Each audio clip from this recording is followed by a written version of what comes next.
Don't we have a job to do?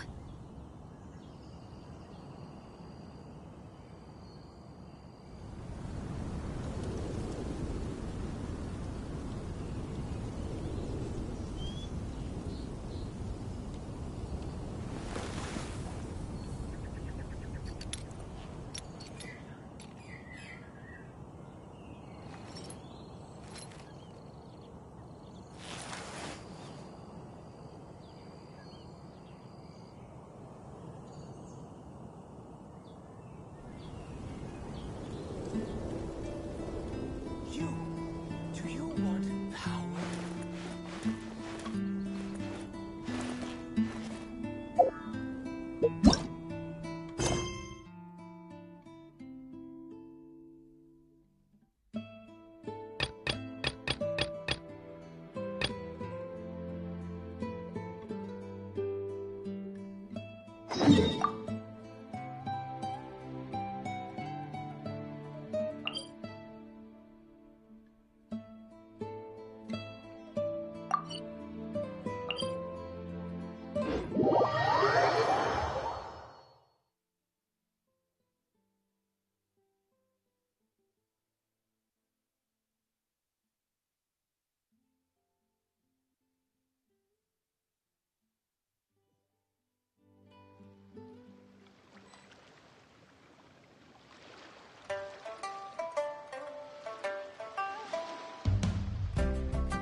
Join the Adventurers Guild.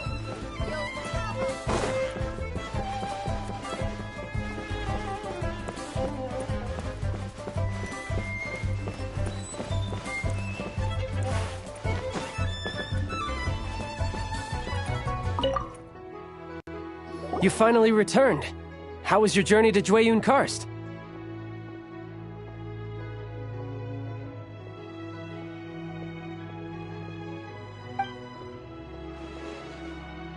I see. Huh. Moon Carver, Mountain Shaper, Cloud Retainer, Conqueror of Demons. Some of these names have never come up in the intel the Fatui gets hold of. As a returning gift, I too have information for you. Regarding the Archon's passing, the Liu Qixing's response really has given me food for thought. They've announced that, as the true killer has not yet been found, they are not allowing anyone to pay their respects to the Exuvia. They've even gone so far as to try and cut off information. But with the right of dissension and all, even the Qixing isn't able to keep a lid on things. Exuvia? It's common knowledge in Liyue that Rex Lapis is also an Adeptus. The Geo-Archon is also the god of contracts, and is also known as the Exuvia, prime of the Adepti. The mighty and illuminated Adepti of today all signed contracts to protect Liyue way back then. Guess that explains why they're all so focused on Liyue's well-being. Naturally, they both have the responsibility and the aptitude for the job. If the ruling Qixing became unable to perform their duty properly, the Adepti have the right to take corrective action.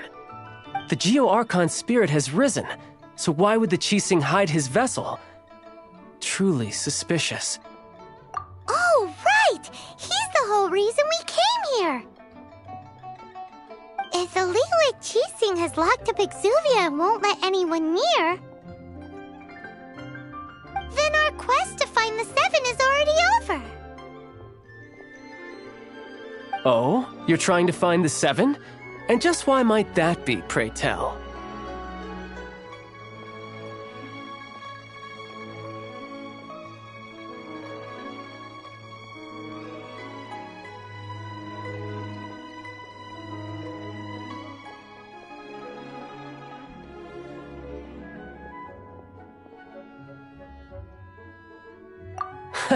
Nice answer.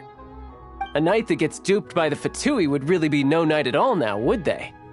But I can help you with that too, you know. Really? Give me some time. Time to find someone.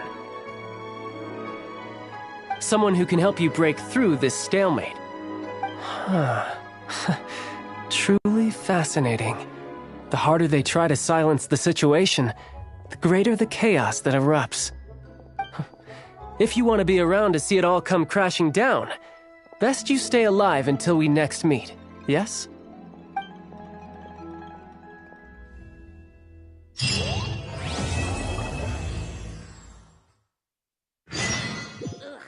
Yue cuisine is disgusting.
Welcome, friend of child, and congratulations on the first day of your illustrious career with the Fatui. You sound remarkably sure of yourself.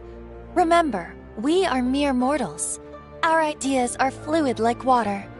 Only the Tsaritsa truly has a will as solid as the permafrost. But back to the matter at hand. Child tells me that he has upheld his end of your agreement. What agreement? Oh, the thing about him helping us find a guy? Correct.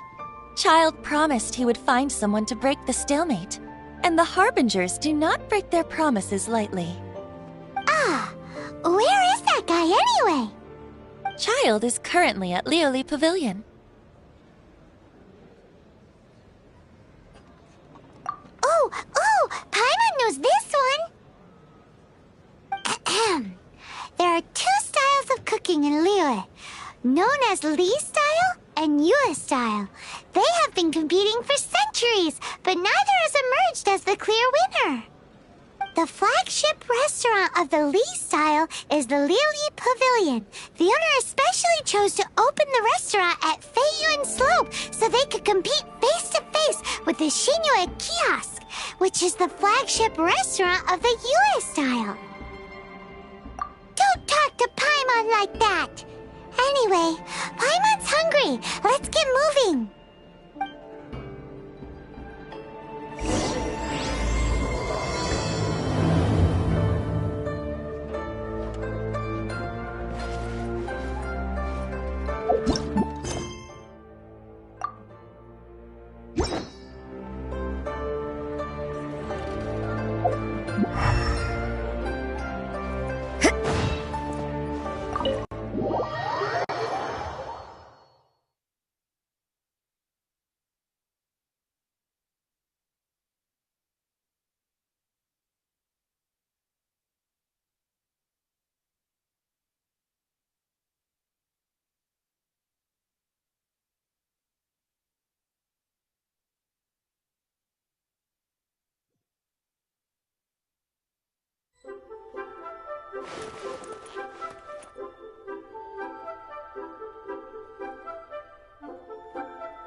Aha, you made it. As promised, I have found someone who can help you. Someone who can solve the mystery of why the Liu Qixing would hide the Geo-Archon's vessel. So, where is he? In Liuli Pavilion? He certainly is. Come, I'll introduce you. I took the liberty of setting up a business dinner, as per the Liu custom.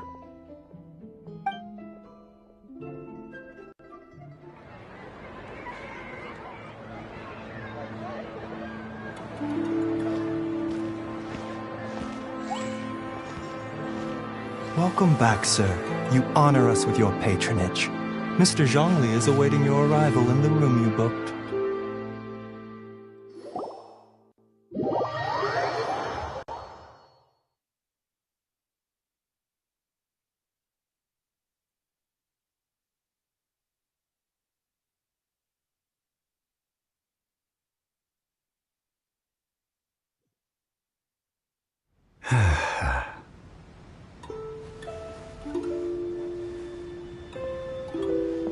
Hi.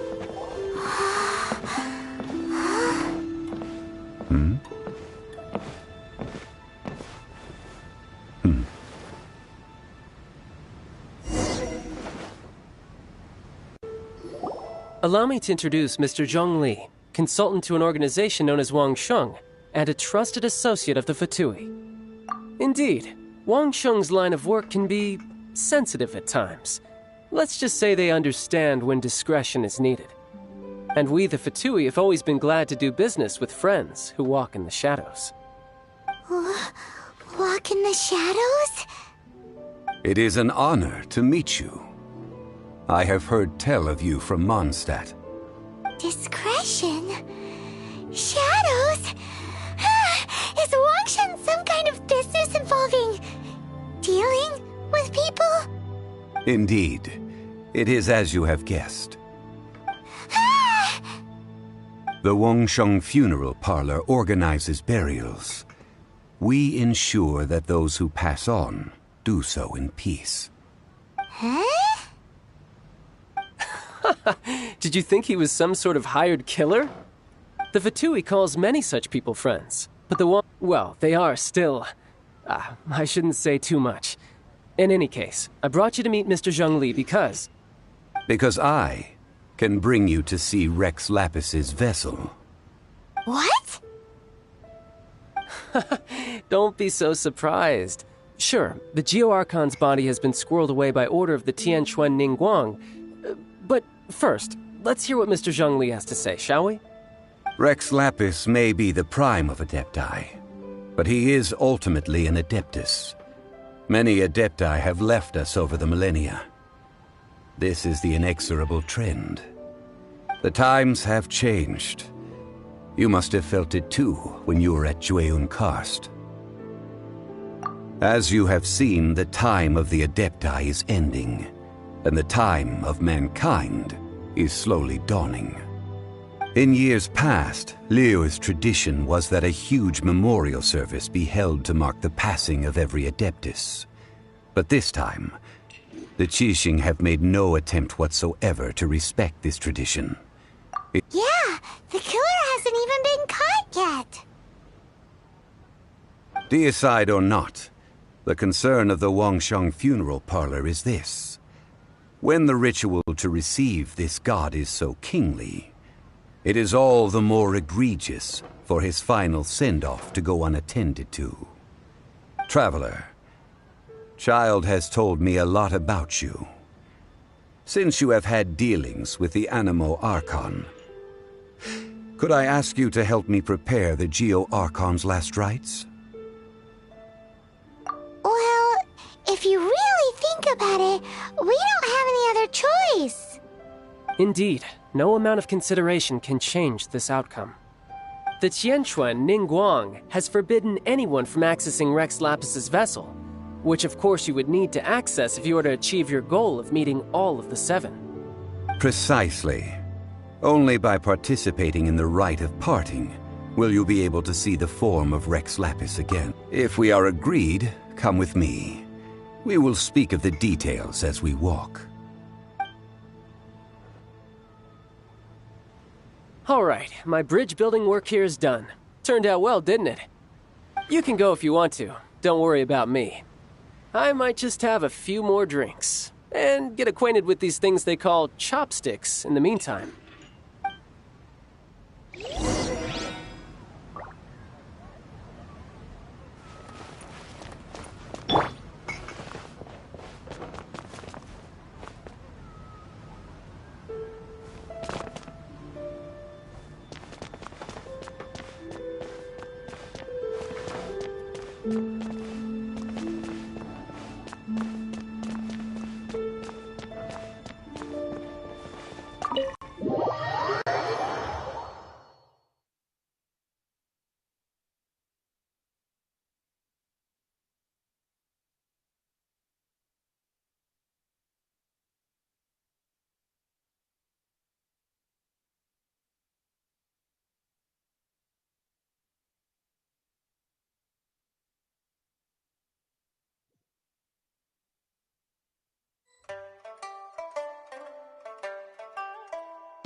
After having experienced the land of the absentee Archon, traveler, how does it... I see. So you're that sort of person. It's not a bad thing. But I suppose you have yet to experience the substance of Liyue's 3,700 years of divinity.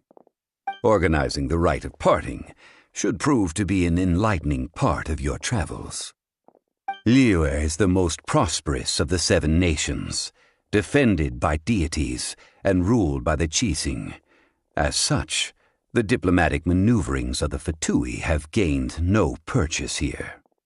Ningguang of the Qixing has always been on her guard against the Fatui. That is in all likelihood why Child wants to make use of the Wangsheng funeral parlor's connections. Huh. What would Child get out of us doing the rite of parting anyway? I neither know nor do I wish to know. As far as I am concerned, the Fatui are merely financial sponsors. I only wish for Liyue's traditions to endure. These are the advance funds that Child has provided. If you use them up, you can go to him to apply for any subsequent funding. Wow! Well then, let us be off. The first step in our preparations shall be to obtain some prize Noctilucous jade worthy of a deity.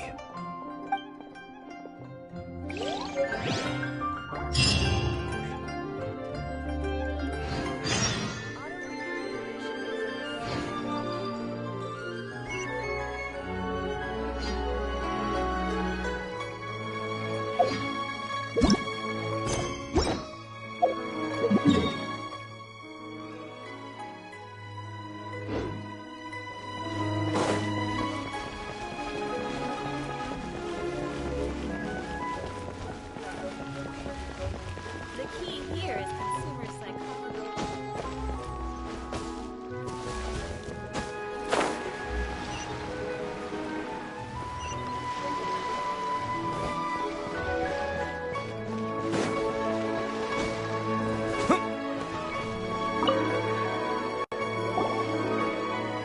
Welcome to the Jade Mystery, my good friends. Would you like to try your luck betting on Jade? This could be your lucky day.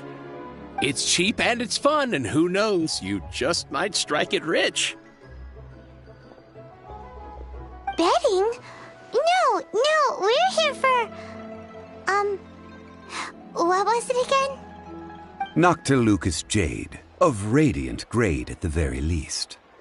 Radiant grade, Noctilucous Jade? I see. You're not a tourist. My apologies. I have some here for your perusal. What do you think? The Jade Mystery is an old name in the jade business. Just look at that wonderful quality. Rex Lapis doesn't often bless us with such finery. Go on, pick whichever one you like. These 3 pieces really do look pretty. Not like the ones you usually dig up. But how do we pick? Should we just grab one and go?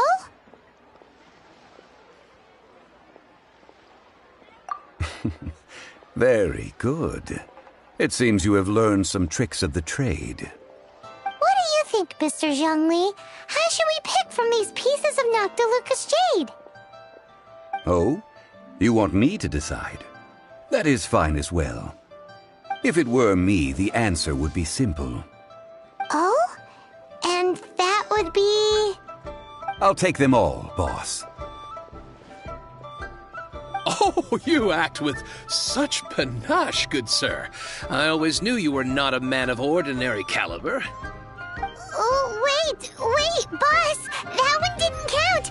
We need to discuss it again!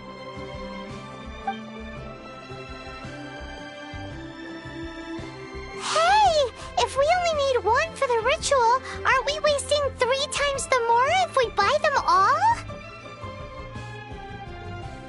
Oh, Mora. It is as you say. I suppose I overlooked this particular aspect of the transaction. Huh? How do you not think about Mora when buying things?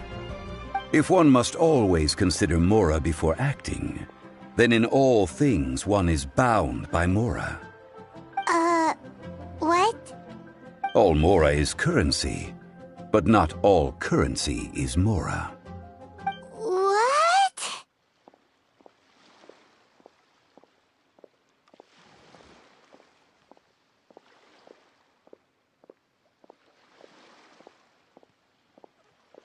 Is this how the rich live?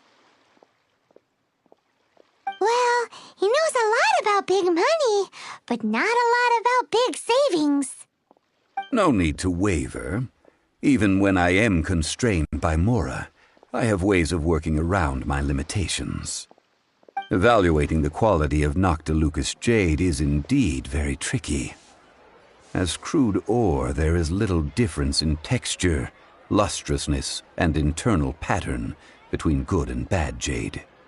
Only after the item made using Noctilucous Jade has taken shape will you be able to see whether it is up to par or not. If you return to those crafty merchants to quibble, they will counter by saying that your crafting bench is to blame, or that your heat control was poor. Whoa! To think it's that easy to get cheated! But there is a way to truly evaluate this jade, and a true insider would know it. A fool sees the pointer and misses the moon. What does that mean? If you point at the moon with your finger, a wise man knows that you are pointing at the moon, while a fool will only see the finger. The patterns, the facade, these are all the finger. Noctilucous Jade is a mystical stone used to light up the darkness, and so its brightness is the important thing. It is the moon.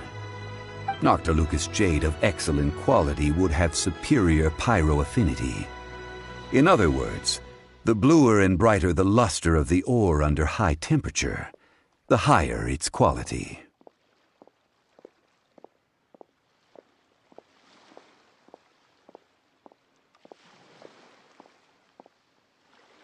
I have imparted the priceless secrets of the jade trade to you. Now, all that's left is to put it into practice. Priceless, huh? Paimon's just said that we might never be able to use it again.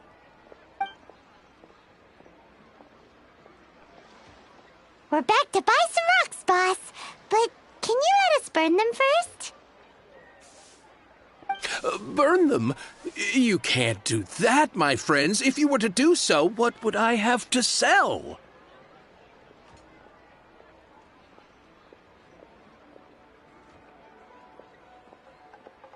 That would...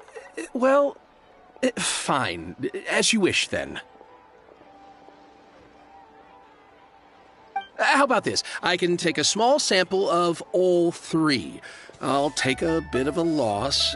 We'll count it as a friendly gesture. Don't worry. I know the rules. As long as we can prove that it is good jade, you will not take a loss. All right. Take these as samples. I've carved them off with a knife and tagged them to boot. Aren't these too thin? Even paper's thicker. No, even a bug's wings are thicker. These are almost see-through.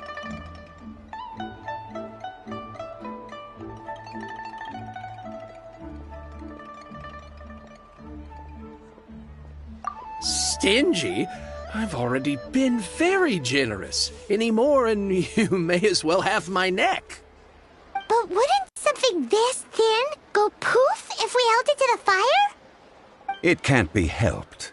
Trying to deprive a merchant of his profits would be like forcing a ravenous wolf to vomit up the food in its stomach. Nonetheless, under the right conditions, these thin slices will serve. What sort of conditions? While we add the high temperatures using pyro, we can use hydro to reinforce it from within. This way, the samples will not disintegrate immediately. Oh! Oh, sir, to think you were this learned. Thank you for your understanding. Strictly speaking, asking for samples when we have not yet agreed to purchase the goods is unfair. Trade in Liyue must be based upon fairness. Well, guess we just need to find a place to try this out.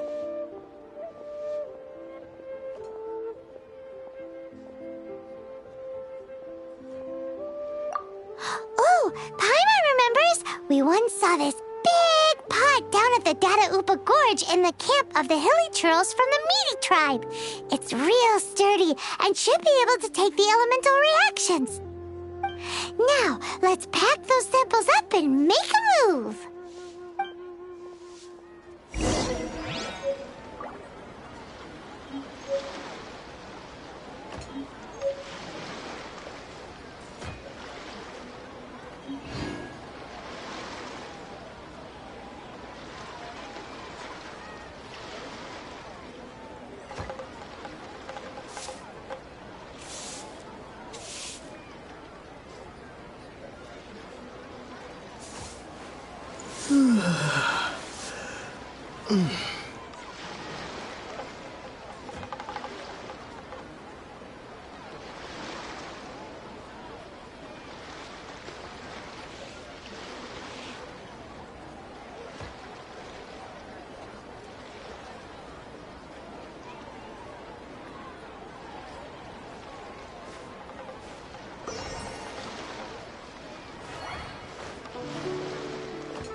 Windblade!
It has been a long time since I last set foot in the Nation of Wind. A friend of mine from Mondstadt would always bring a few bottles of locally brewed dandelion wine whenever he came to visit me in Liyue. It must be said that the famed liquor of the land of pastorals is far better than Sumeru's frigid snake wine.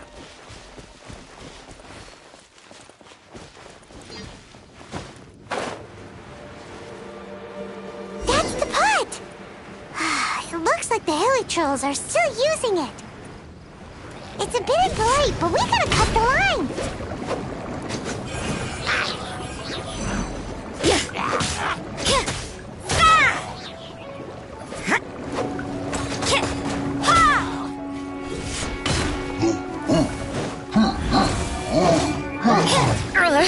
You can't run!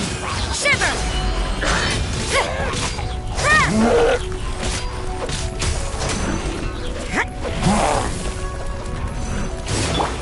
No one escapes my sights!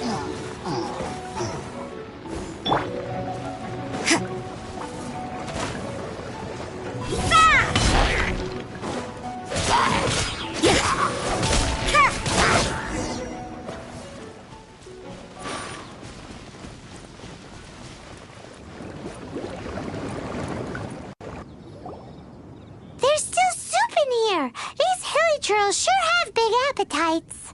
This soup looks like it could be used as our hydro-elemental protection. Let's fire it up and begin our experiment. We're ready to go. Paimon will help remember which one of the three is which. Use pyro to keep making the pot hotter until we get the results we need. Mr. Zhongli said that the shinier and bluer the ore gets, the better it is, so pay close attention.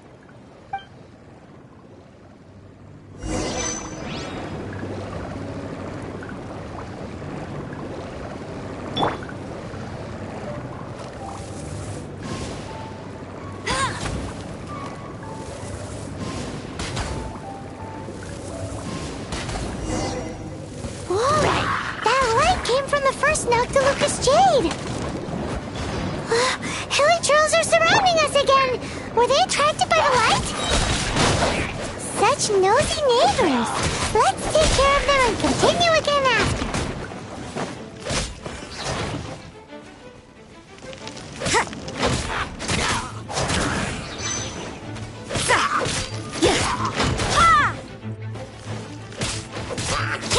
Light art.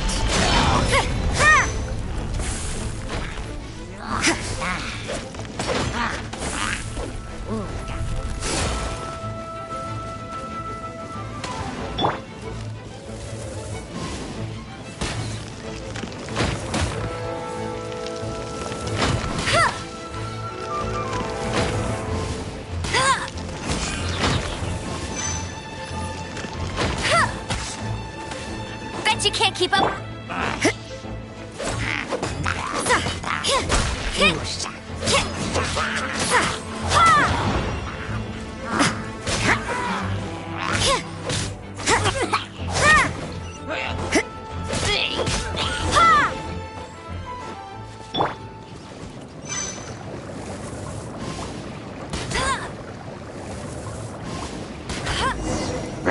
That light came from the second Noctilucous Jade, didn't it?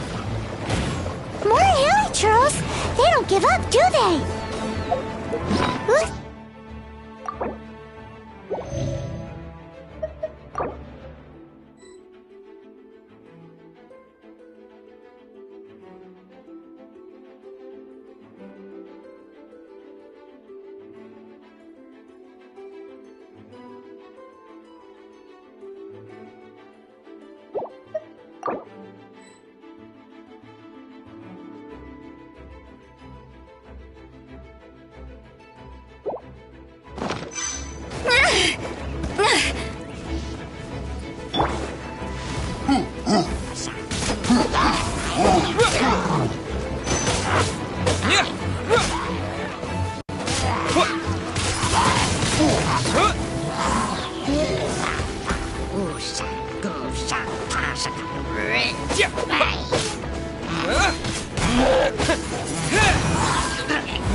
No escape! Let's spark things up a little.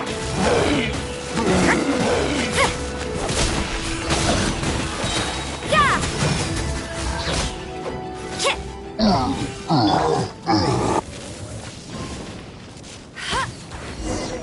Oh, that's bright!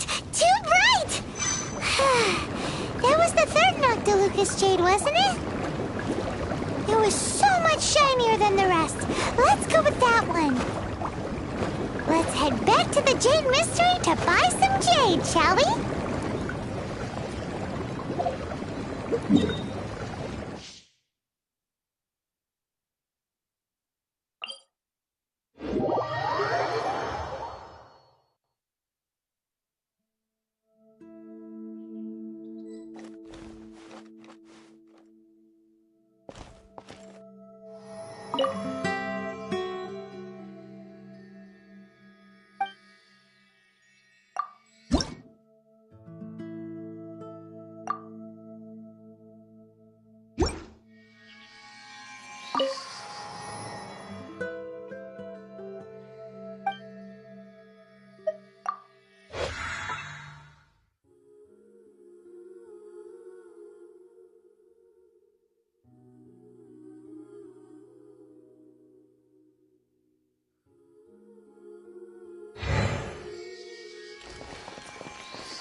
Not so hard! Punishment! You can't run! No one escapes my sight! Windblade! With the wind!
Wind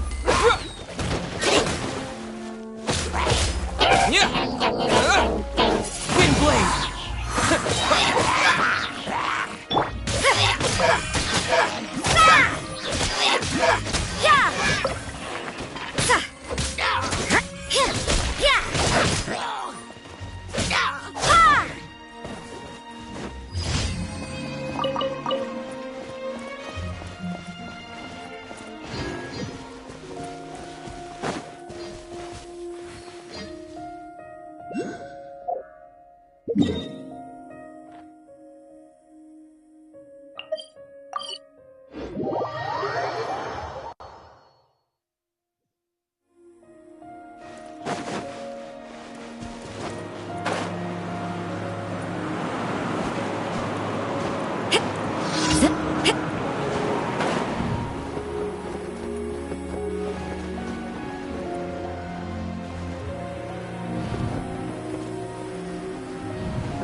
You can't run!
You're back, my friends. I've kept the goods for you. Which of them would you like?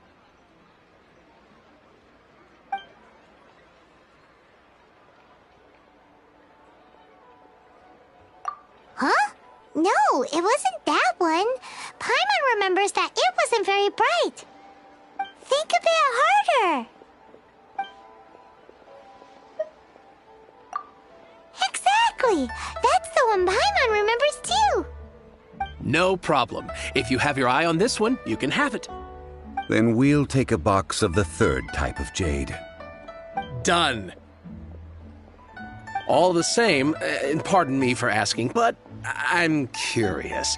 Whatever do you need this much top-quality Noctilucous jade for?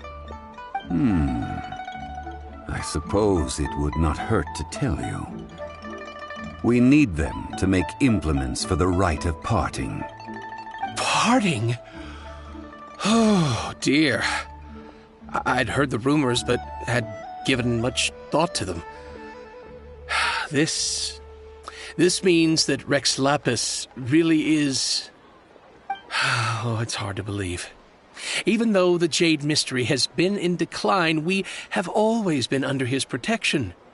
It is said that when our Lord lost his way while going incognito in the city 200 years ago, it was a spoon from the Jade Mystery that he had used to sample the local delights. Alas, all things must pass. Well, if this is to be used to say farewell to Rex Lapis, then I shall sell this to you at half the price. Are you sure? You didn't want to even give us an inch before. If not for our Lord's protection, this city wouldn't exist as it does now. No proprietor could earn money off such a thing.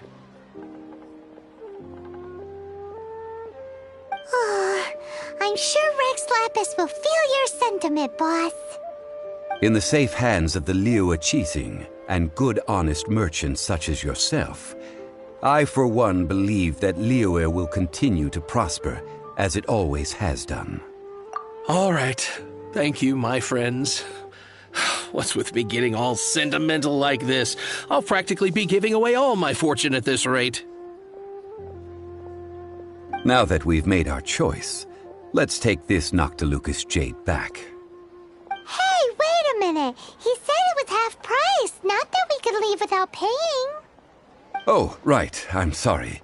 I must have forgotten to do that too. Let me see. As I thought, I didn't bring any. Any what? Mora, my apologies. Another oversight on my part.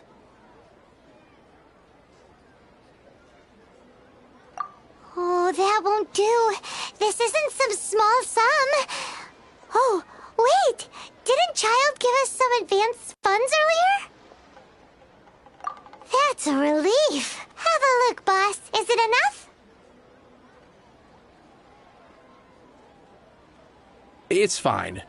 Just enough for half price. Though, to be honest, it'd be all right even if the sum wasn't quite enough. Well, it's settled then. Let's take this jade to Yujing Terrace. That's where we plan to hold the rite.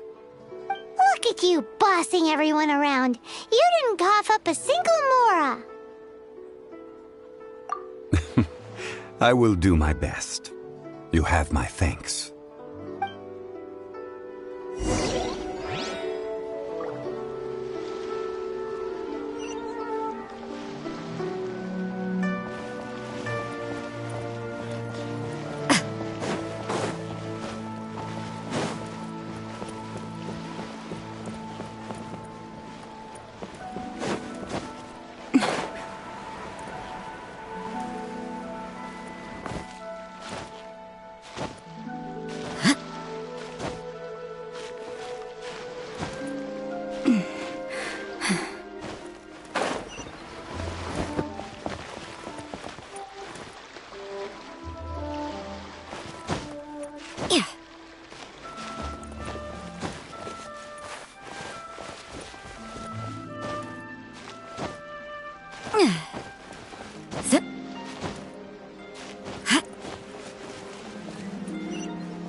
We can leave the jade here.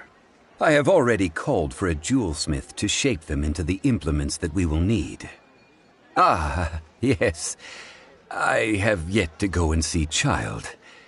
So, as for the jewelsmith's remuneration... guess we can't do anything else. Also, is this where we're doing the rite of parting? Yes. I have already rented this location, and have begun making preparations for the rite. That's right. The Liyue Qixing have acquiesced to using the same location. But when something this big happened here, should suspects like us really be at the crime scene? We might get caught by the Millilith. Although with that said, since we got back from Dway and Karst, none of those pesky Millilith soldiers have come chasing after us. Wonder what that's about. Also, the, Rex Lapis vessel. Traditionally, we call it the Exuvia. Ah, right! That's what it was called. You seem to know everything, Mr. Zhongli. So, was this Exuvia hidden away by the Qixing? I mean, we haven't even figured out who the murderer is. One must think that they already have someone in mind. Or perhaps they already know. Surely they must have found all the evidence that there is to find here. These things are for the authorities in Yujing Terrace to consider. Trying to help would probably only add to their troubles. Before the rite is conducted, the Exuvia will be kept temporarily in the Golden House. Golden House? The only mint in Liyue, which is to say the only mint in Tevat. All the mora that flows throughout the world is minted there. Wow! Oh, no! Paimon wasn't thinking about anything bad. Paimon thinks it suits Morax. But why do you know this, Mr. Zhongli? Since the rite of parting has the approval of the Qixing, it is a semi-official event. As such, there is already some limited information available. Perhaps each has their motives, but this is the capital of commerce. A little exploitation once in a while is not unacceptable. In Liyue, where the god of contracts reigns, only contracts may not be betrayed. I, for one, have no issue with little maneuvers outside their remit. Well then, we should go and prepare the perfumes used in the rite. Perfumes? Where'll we get those? Do we buy them? No. Perfumes used to honor the gods must be freshly decocted. The quality of the silk flowers we require is also special. Silk flower petals contain a fibrous material of good quality, often used in brocade making. Its scent, however, is most elegant, and is especially suited for solemn events, like giving offerings to gods and adepti. It's time for Zhongli's lectures on high society again. We shall not speak of the details right now. Follow me. We shall go to the merchants to purchase our ingredients.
Can't beat the atmosphere here in Liyue.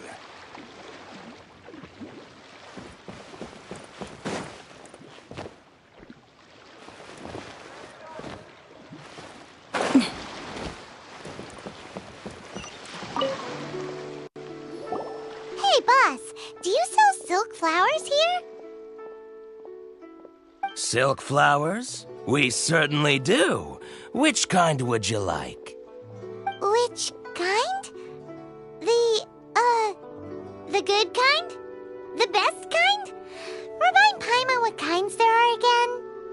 Ugh, you ignorant shoppers. Always coming in here with your stupid questions. Golden Housemaiden, Valley Weaver, and Fate's Yearning. One of each to start with, if you don't mind. My goodness, this gentleman is quite the connoisseur. You two must be his servants. Please refrain from any further attempts to contribute.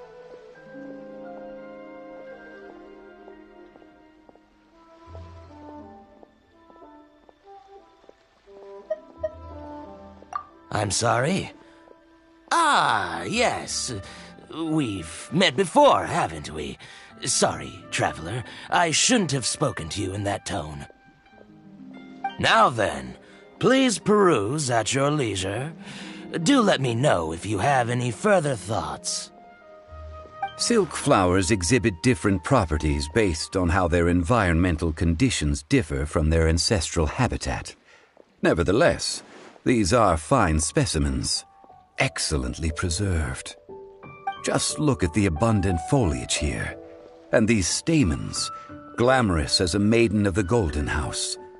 This strain is an evergreen, and mostly grows under complex hydrological conditions.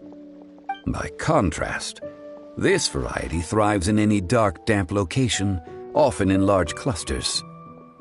Morphologically, it is distinguished by the profusion of petals and densely packed stamens, though its powerful scent gives it away just as easily. Lastly, this strain is quite the recluse.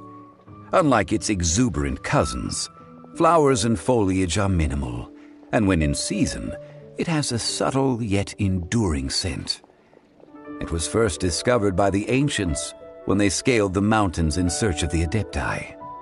Silk flowers have all but disappeared from the wild today due to geographical changes over Liyue's history. Most are not grown by horticulturalists. Wow! A true connoisseur! Most of that was news even to me. I possess but a smattering of trivial knowledge. My traveler friend is the one to watch. They are on track to set foot in every corner of the world. Oh, Mr. Zhongli, you're way too humble. So, which silk flower did you want anyway? I'll take them all, boss. Again? How can I put this? When purchasing opera tickets, it is natural to decide based on which singer has the most melodious voice. The same logic applies when purchasing a pet bird. But this silk flower purchase is not an analogous case. The same logic does not apply. Perhaps you don't know. Tradition states that we should decoct perfume from different subspecies of silk flower when making an offering to a statue of the Seven. Rex Lapis will then make his own choice between the scents. Like several other tedious and complicated traditions, this one has become simplified over time. But this is the only rite of parting to take place for one of the Seven in 3,700 years. As such, I do think we should honor tradition down to the last detail in this case. Now that's settled, a question. Do you have any mora on you? You forgot to bring money again? Zhongli. If I may interject, did I hear you say that these flowers are to be an offering to the Lord of Geo himself? Yes, in a sense. Gosh, well, why didn't you say so? I heard the awful news about what happened at this year's Rite of Dissension. It would be bad luck to say it out loud, but I've been worried about our dear Lord ever since. I'm worried that everything I've heard is true. Since these flowers will be used to glorify our Lord, they're free of charge. Just don't forget to pass on my regards. Are you serious? Why wouldn't I be? I would be nobody if not for Rex Lapis.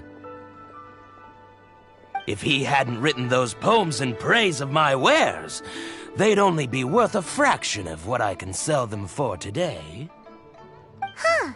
So much folklore here revolves around Liyue's deity making cameo appearances in support of local businesses. Thank you, boss. I think I speak for all of us when I say that your generosity has saved our skins. Our skins? You were the one who forgot to bring money! Please, it's the least I could do.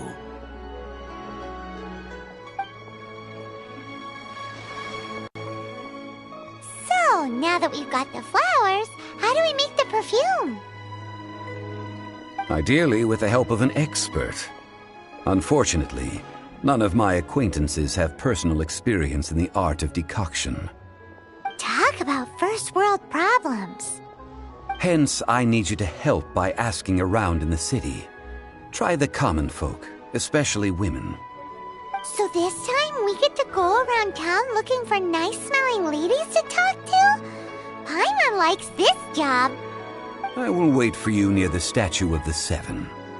Meet me there when the perfume is ready. Maybe we can find some good candidates at the Adventurers Guild. Let's ask Lan. She's master of the Liyue branch, right?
Adventurer, think you can last a round against me?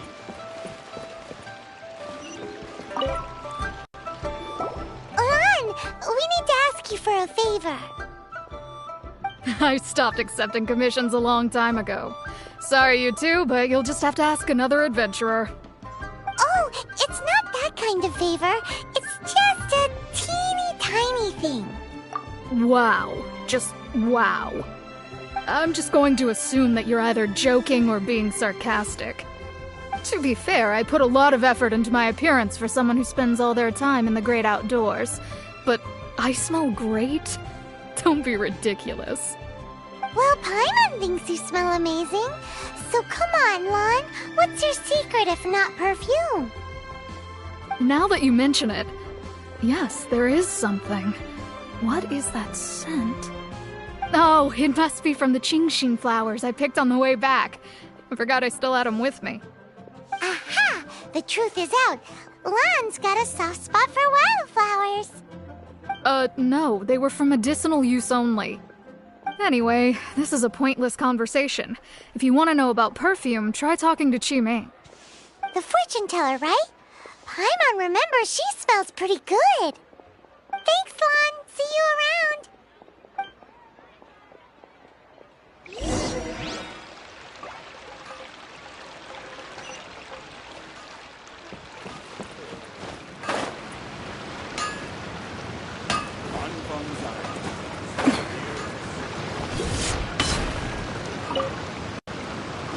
Hello. How may I help? We've come to ask you a question. Perfume? I rarely think to use it, let alone about how to make it myself. That said, some of the cosmetics I use are scented. Perhaps that's the cause of this confusion. Since I usually set up my stall by the docks, I avoid perfume like the plague, because Celestia forbid those lusty sailors catch a whiff and come hunting for the source. That's the worst thing Paimon's heard all day. While we're on the subject, have you never heard anyone mention Yingar's homemade perfume? Yingar? Oh, as in scent of spring, Yingar? Yes, that's her. Many a rich family's daughter has gotten her to make perfume for them. Apparently, her homemade product is better than anything you'll find on the market. Great! This is just the intel we need. Finally, we're getting somewhere.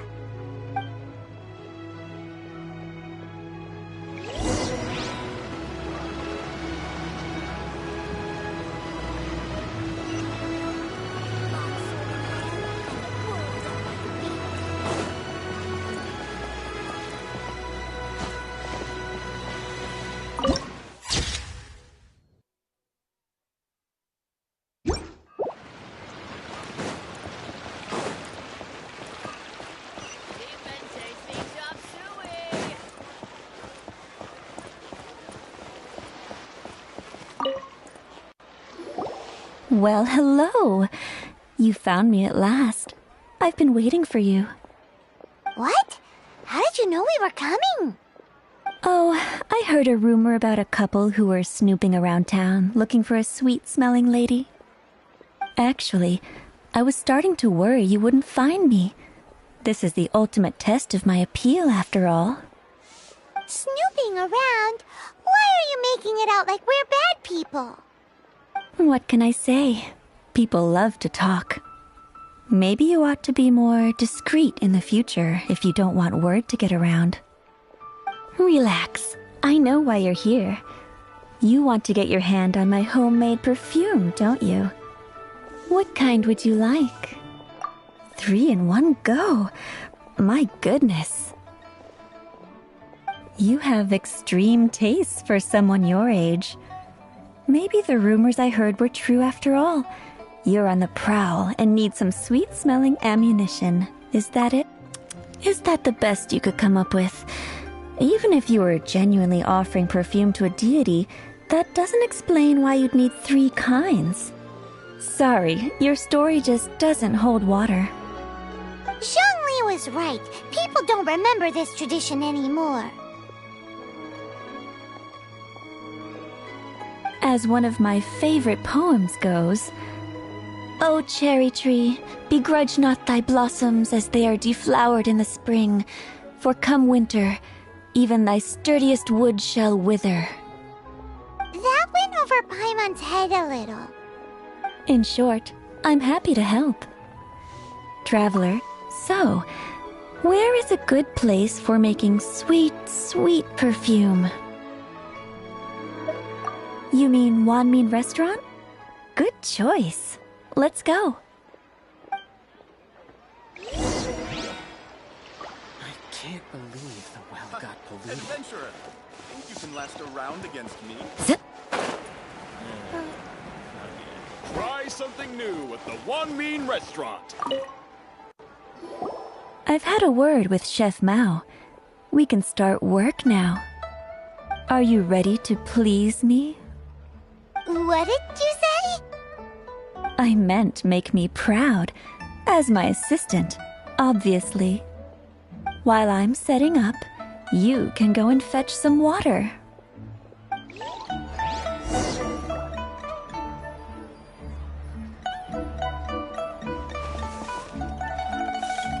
Cheap and tasty chop suey.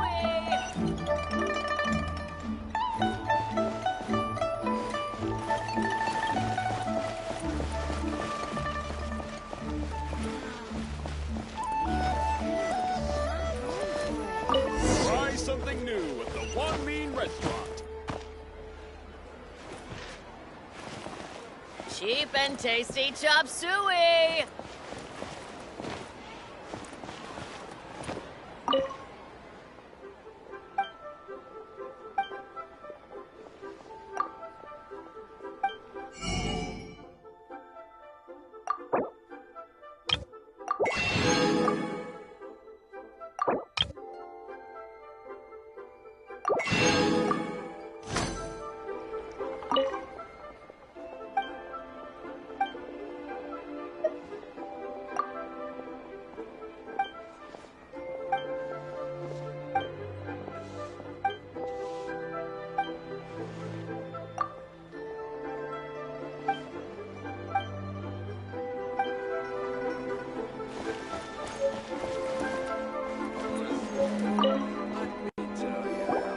This water will do nicely.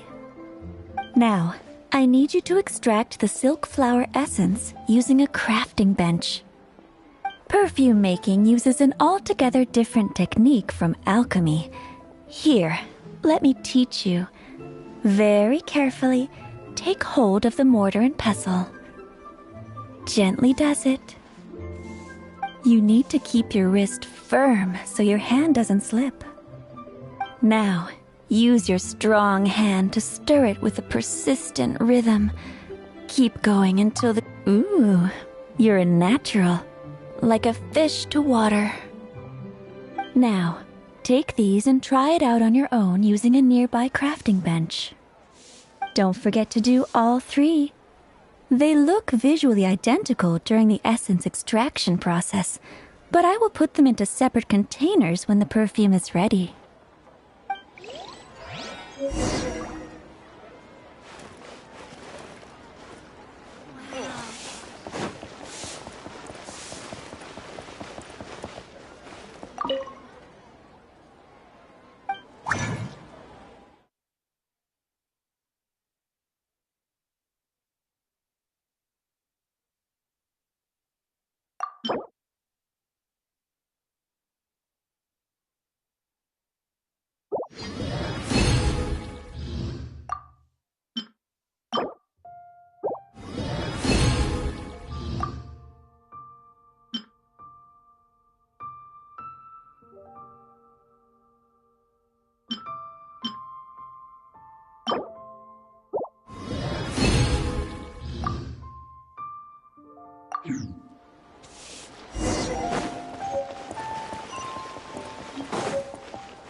Wow, this is some exquisite silk flower essence. On to the next stage, the most important one of all. The essence is placed into water and simmered over low heat until most of the water has boiled off. You must take care to control the heat during this process. If the temperature goes too high, it will affect the scent. So please, focus on controlling the heat. This is the final step. Don't waste a drop of that essence now. We want all of it in there.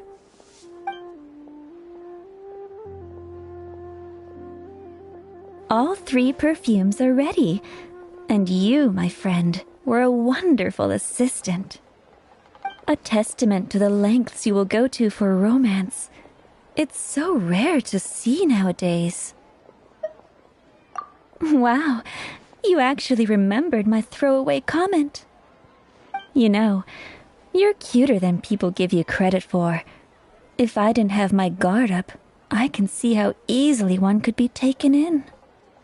Anyway, shall I give you a brief overview of each scent? It might just help you match the right scent to the right occasion. Paimon wants to hear this. The first one is sweet as candy, straight out of a fairy tale. Younger women will love it. The second one is for those with more refined tastes. The first choice for daughters of high society. Finally, the third one has a soft but lingering scent, like a mist that captures the last light of dusk. Mature women adore this one. All clear? Don't get them mixed up now. You'll ruin the mood. Good. Be sure to come visit if you ever need help with anything, okay? I'll leave you with some parting words. One who tries to sail 3 boats simultaneously should be careful not to go overboard. Come and hang out with me at Scent of Spring sometime, okay? Let's take these 3 perfumes over to the Statue of the Seven. Mr. Zhongli's probably been waiting a while.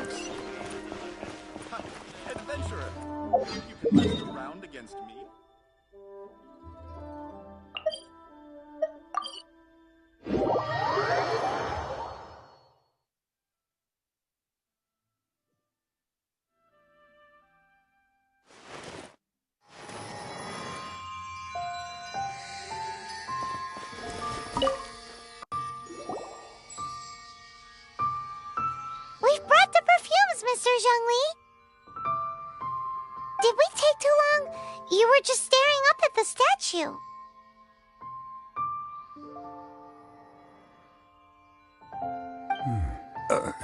Oh, you're back. Don't worry, I haven't waited long. Compared to the watch that Rex Lapis's statues have kept over Liyue, this was but a brief moment. Well, how can a person compete with a statue? That is true. Well, have you brought the perfumes? 3 sets, and not one less. Thank you both. Let us offer them up. This is the first kind of perfume. Miss Yinger said that it's sweet as a dream, and it's liked by younger ladies. This is the second kind. It's got an elegant smell, and the daughters of high society love it. The third kind has a gentle but lingering fragrance. Something like the dusk mist. And it's a favorite of mature ladies. Oh, what was that?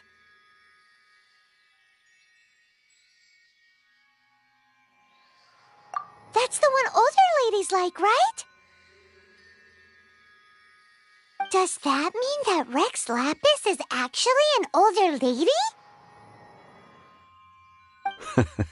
Perhaps. Rex Lapis has taken on countless forms. Perhaps that really was one of them. What a shame. We only got to see the giant dragon form, and... Let's hope the Chising can catch the real killer. We can leave that to the authorities. Let us focus on the fond farewell for Rex Lapis. So, we finished another step in our preparations. What's next? Next, I would like the two of you to help me borrow the cleansing bell. Cleansing bell? At present, a friend of mine named Madame Ping is the guardian of the cleansing bell. She lives near Yujing Terrace. If you ask her, she will know what to do. Sure, but aren't you going to come with us? Ah, I have certain reasons why I cannot be there in person. Please, do this for me. Man, why has he gotta be so secretive this time?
All things must change. It's nothing. I just thought it a great shame that so many of these glazed lilies have wilted. What happened to them?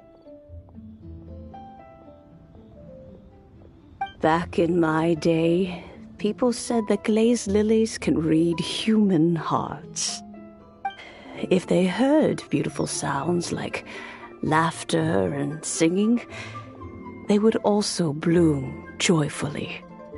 But if they heard too much wild gossip or slander, they would quickly wither away. So that means these flowers feel what's happening in Liyue? Yes, the rumors of Rex Lapis's death are no small matter. They are everywhere. Some say it was a Fatui plot. Others say that the Chising made it all up, and still others think that that which lies in the deep is breaking free. This harbor is like a mountain of dry tinder. One spark, and the fire will consume us all. Well, I shall say no more. This old woman's grown too old and naggy. Ah, that old trinket. I remember it being here with me, but I've grown old. I can't quite recall where it is exactly. An old friend of mine used to wear it on his person, back when I was young. He saw me gazing at it often and gave it to me. But he told me then that if someone should come to borrow that bell, I should not be loath to part with it. It has been many years, and who knows how many times someone has come to borrow this bell. Still, though, I can't recall when it started. It's been a long time since anyone has come to borrow it. Oh, these old bones are so slow to look for things. I doubt you can wait that long. That's right, Granny. We'll follow you back home and search for it ourselves. And, we can help with chores if you have any too. All right, children. There is no need to worry. I didn't place the bell very far away. Do you live near here, Granny? Whoa, but this is Eugene Terrace. It's gotta be expensive. Oh, an old lady like me can't afford to buy a place in this city. See this ceramic teapot? My entire household is in here. How does that work?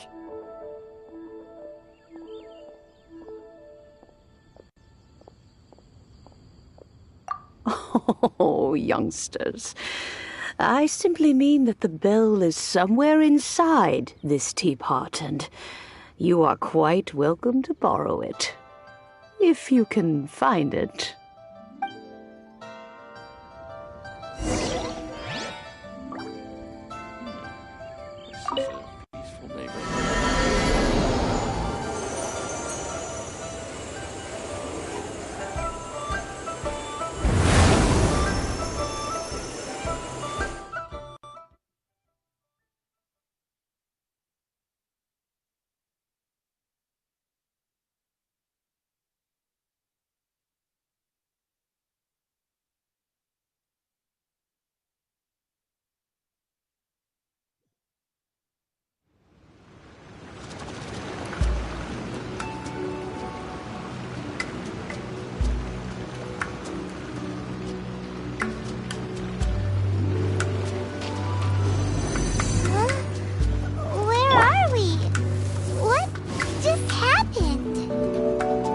Youngsters, this is where this old woman keeps all her things. Quickly now, go fetch that bell. Whoa! That sounds like Granny's voice. So, this is her teapot? What's going on? Oh dear, so many cobwebs. It seems I really haven't cleaned it in a long while. Sorry to trouble you, children. Please help an old lady clean up.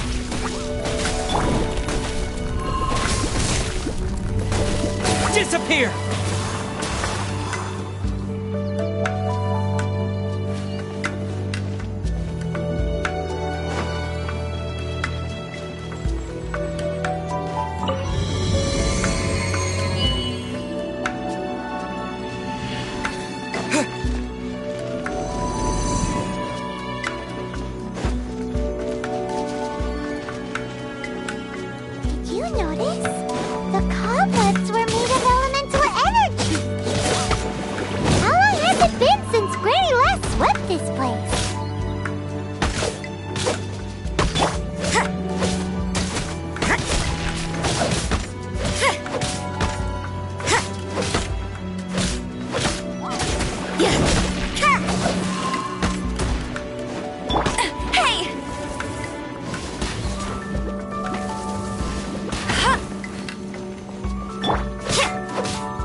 such a special teapot and the cleansing bell?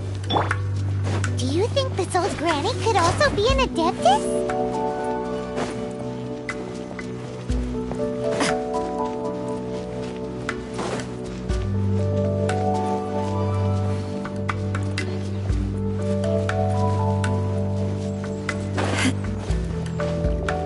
Paimon's more and more convinced that she's an adeptus.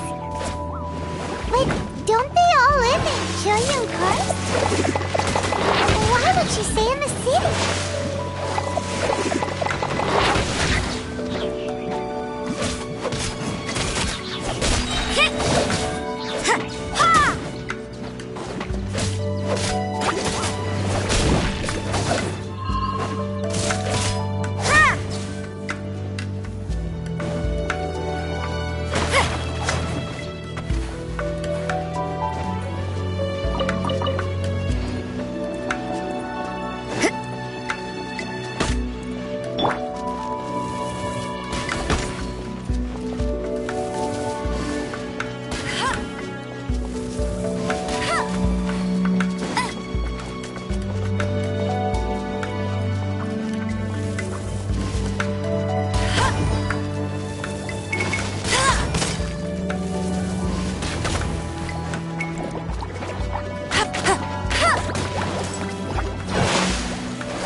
No escape! Punishment! Yeah!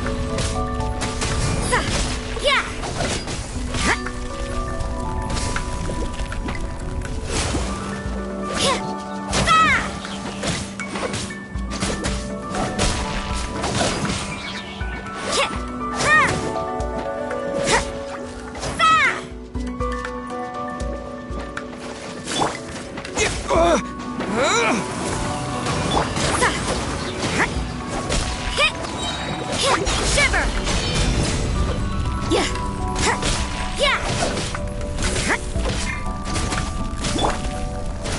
Let's spark things up a little. Let it rain!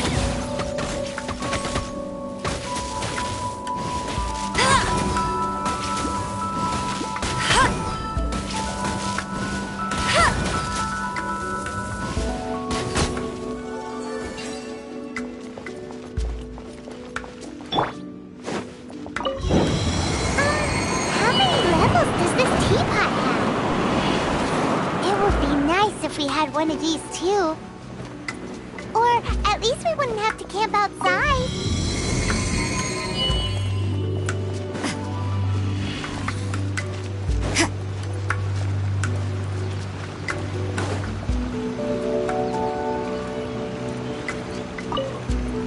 Oh, you found it. Youngsters are so quick on their feet. Oh, now, let me see. All right, that'll do. Come on out now, children.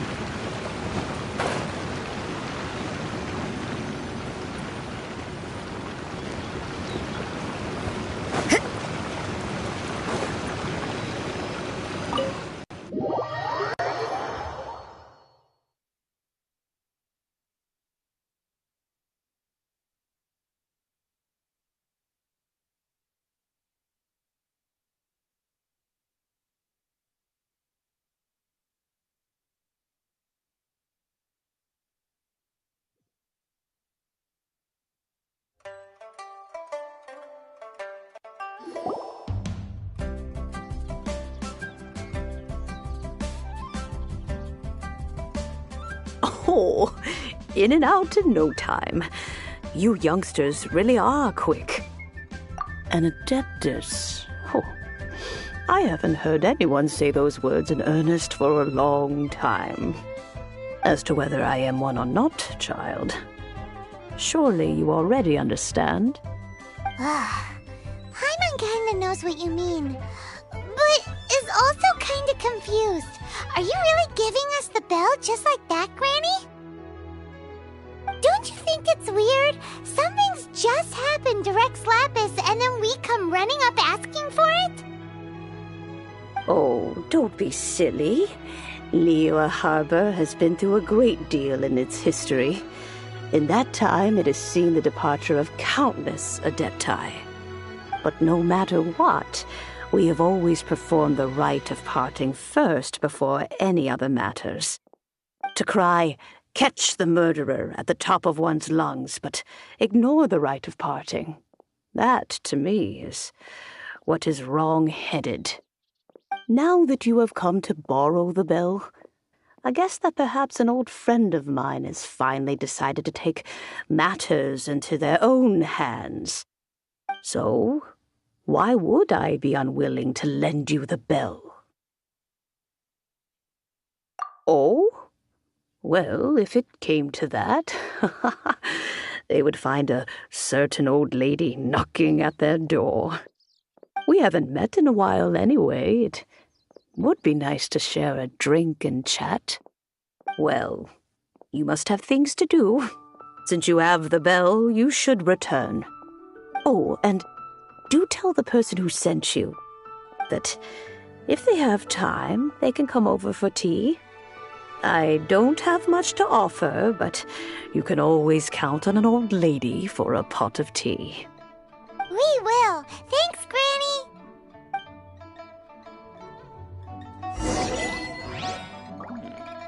This is a peaceful neighborhood.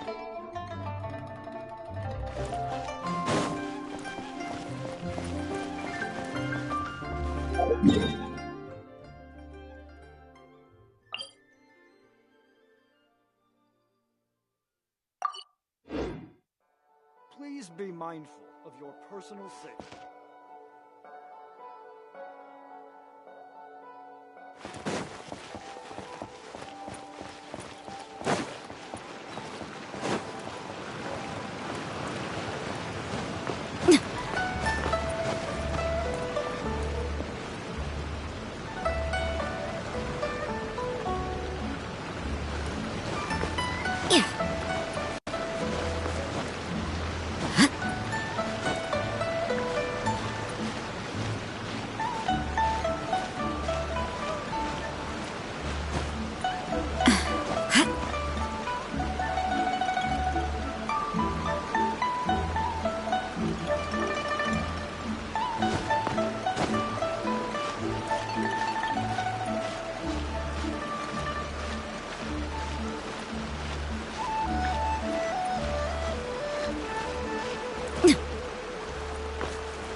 Huh?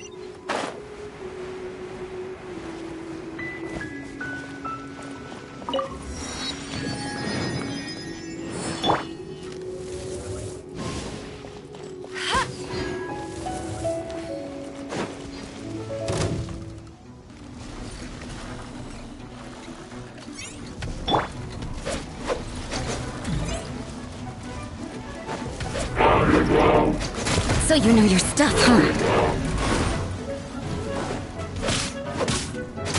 Yeah, you can't run!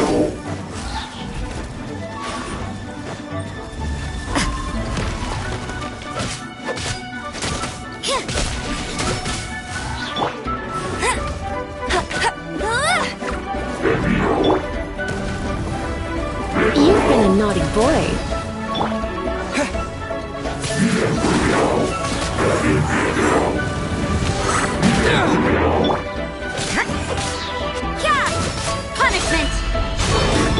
No one escapes my sights! With the wind!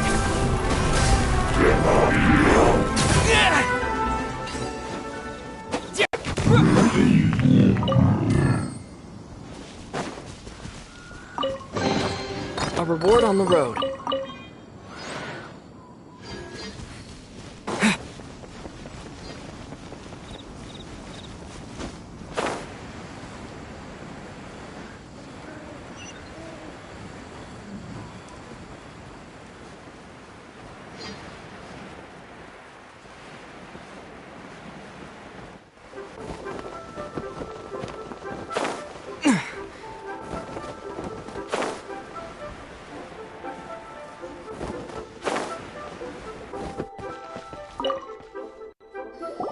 Indeed, this is the cleansing bell. It's in good condition. Let's place the perfume we've prepared inside. Of course. How would I know that the bell was with her otherwise? That's suspicious. But if you don't want to talk about it, we won't pry. Oh, yes, that old granny asked us to tell you something. If you have the time, you can come over for tea. I don't have much to offer, but you can always count on an old lady for a pot of tea. That tone does not suit you. Still, her teapot is indeed very good. There are none better for brewing tea. When a suitable time arrives, I'll bring a spot of fine tea and pay her a visit. So what's the next step in our preparations? Next, we need to purchase kites. Ooh, Paimon loves kites! Are you taking us kite flying? Is this our break time? No. Kites are children's toys, yes. But they also play various symbolic roles in Liyue's rituals. I will explain it to you. But our next course of action should probably be to purchase the kites first. Oh, sure. Curiouser and curiouser.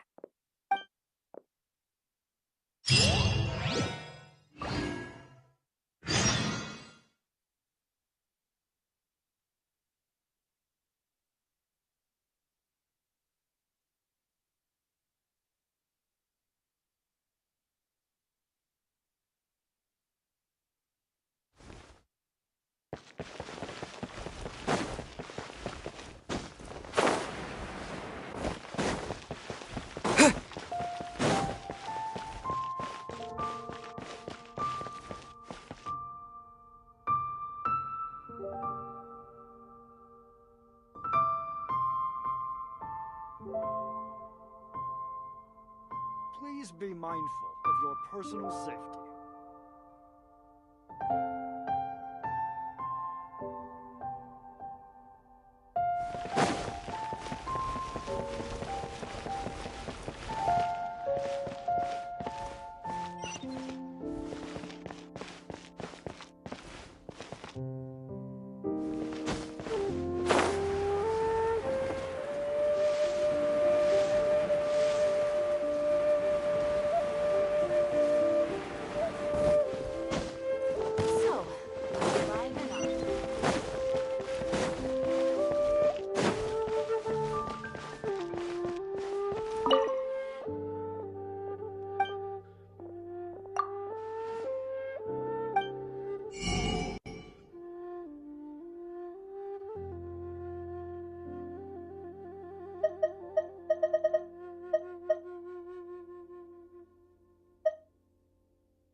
wonder you're here. The 7 kites you asked for have been made to order. Would you like to take them now? Yes, thank you. It's rare to see customers who want to buy this type of kite nowadays. In the early days, we used to get orders from people of all walks of life. Well, this is Mr. Zhongli from the Wangsheng Funeral Parlor, so he's probably well-versed in all these walks of life. We've talked about a whole bunch of things while traveling with him.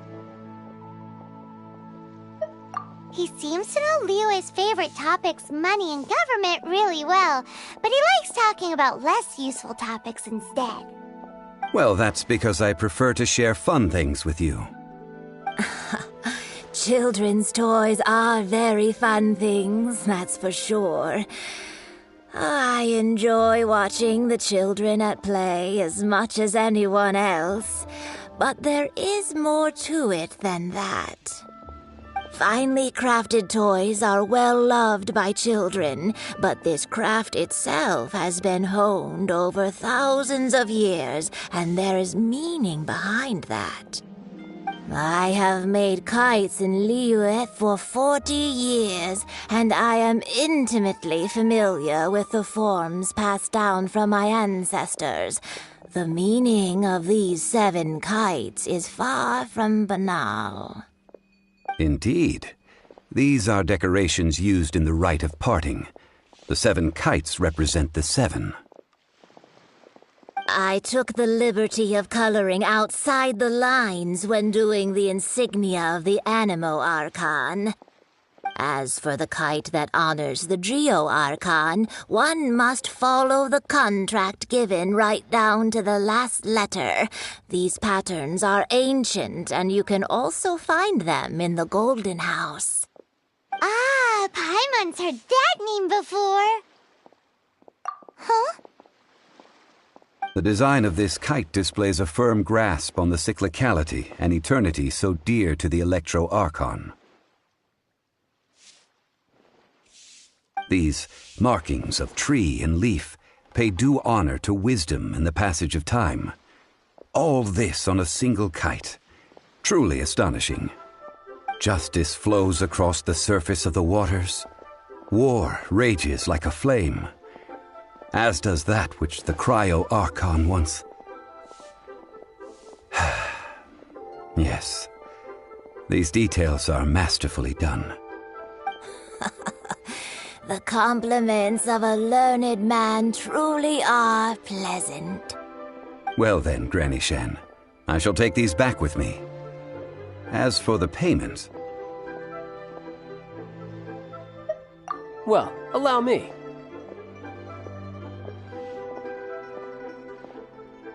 Hey, it's Child! No, I was merely passing through. I see Mr. Zhongli's the same as ever. When paying, well, when getting others to pay for him, he neither looks at the price tag nor his wallet. He knows a great deal about money, and about the trials of the common man. He just doesn't consider poverty to be something that could ever happen to him. Or perhaps you could say that he cannot imagine himself lacking money. How has he not died of hunger yet? Child, you are as fond of jokes as ever. Well then, since we've purchased our kites without incident, there's no need to take a break before moving to the next step in our preparations. The rite of parting requires helping hands as well as materials. We should be able to find some people near the harbor. Oh, by the way, take this bag of money. You probably won't want to let Zhongli do the bargaining, if you know what I mean. Seems I missed out on some interesting information. I suppose I'll just have to find a more opportune moment next time. Try your luck betting on Jade?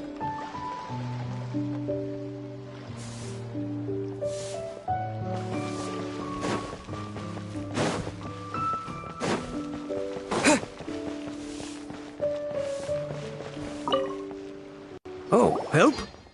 Sure. I tick Always put in 100% effort into everything I do. Of course, there'll be a premium if you want me to give 110%. So what's the job? Let me see. We are still missing some wooden implements over at Yujing Terrace. They aren't uncommon objects, so I didn't make any special preparations for them. No problem. That'll be 20,000 mora for a single trip. How does that sound? Done.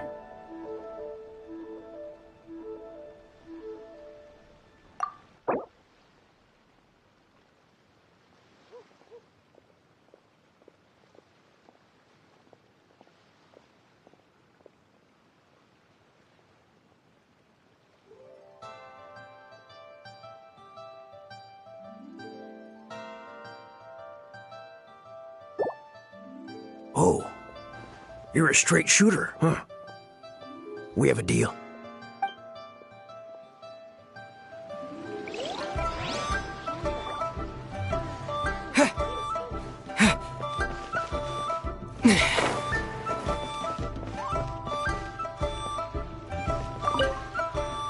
A full day of odd jobs at Yujing Terrace. No problem. 25,000 per day. A fair trade, yes?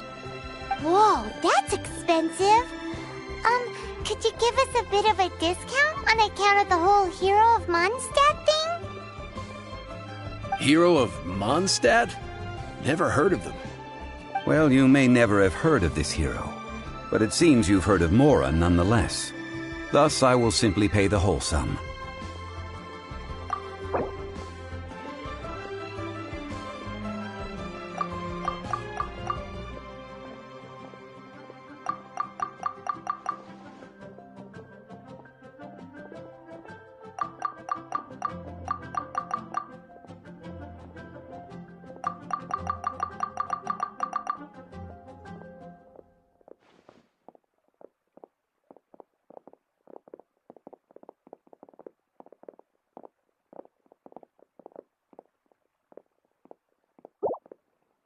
This price'll do. No loss to me for a day's work.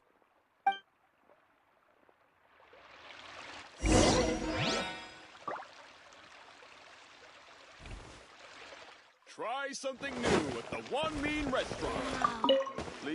Hiring help? Sure. But let me just say first that I'm a reserve member of the Adventurers Guild. I take adventuring commissions, but I don't do anything clerical. Adventure? Venturing into the mountains to capture a few crystal flies seems adventurous enough. That's not hard. Almost a bit too easy for a reserve adventurer. Never mind. I'll only charge you 15,000 mora. What say you? A most fair price. This is all you've got? Then no can do. Child? No. He's putting up the money? Still, no. Wouldn't that mean that I have to make 2 trips rather than 1? How about this? Let's make a trade. I'll take what you're offering right now, and... get me a piece of iron ore. I'll take that as payment to go see that child person. What do you think? Guess we've got no choice.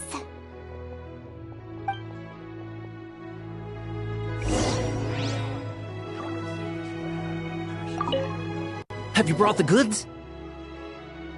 This is good ore. As an adventurer, one must have a trusty weapon by one's side. This'll work. Once I've finished, I will go and claim my payment.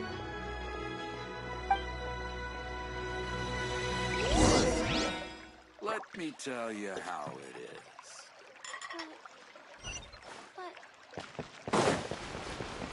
is. All finished then? Splendid. Any leftover cash is yours to keep. A favor for the Fatui should never go unrewarded. You think you can buy us off with some loose change? No way! Paimon demands to know when the next payment is coming. Well, how does this sound? You give me the information I need, and maybe I'll leave the Northland Bank's vaults open and unattended for half an hour. What info do you need? Huh. Does that mean you know what he's after? Yikes! You're right! Signora! You both need to calm down. I don't know what's gotten into you. Just what is this about?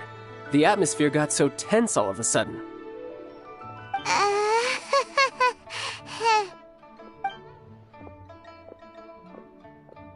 Next, we need some everlasting incense. For this, we need to go to Boo Boo Pharmacy, the finest pharmacy in all of... Is everything okay? Everything is fine.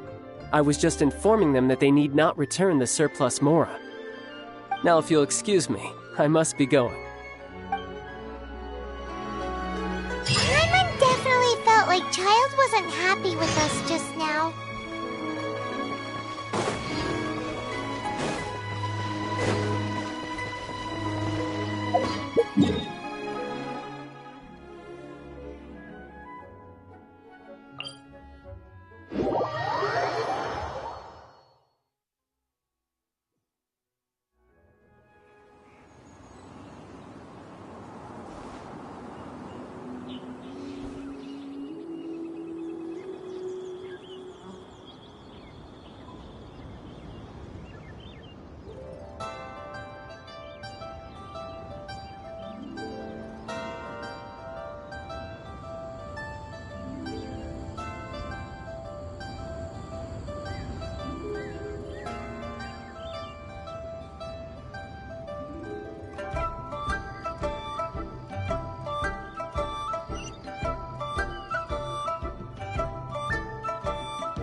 The reception is deserted, and it seems kinda spooky in here.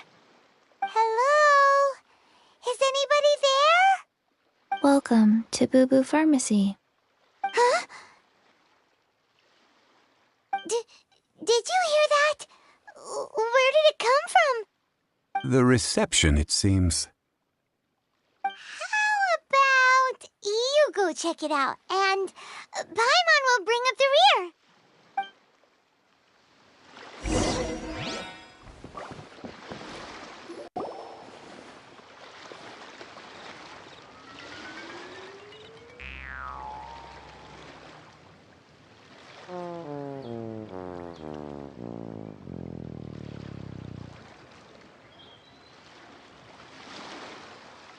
Oh, there you are. But you can't even reach the counter. Ah, Paimon thinks you might be right. Look at the talisman on her forehead. Welcome to Boo Boo Pharmacy. I am Chi-Chi. Once upon a time, Chi-Chi died. Then, Chi-Chi was saved by the Adepti. Now, Chi-Chi is a zombie.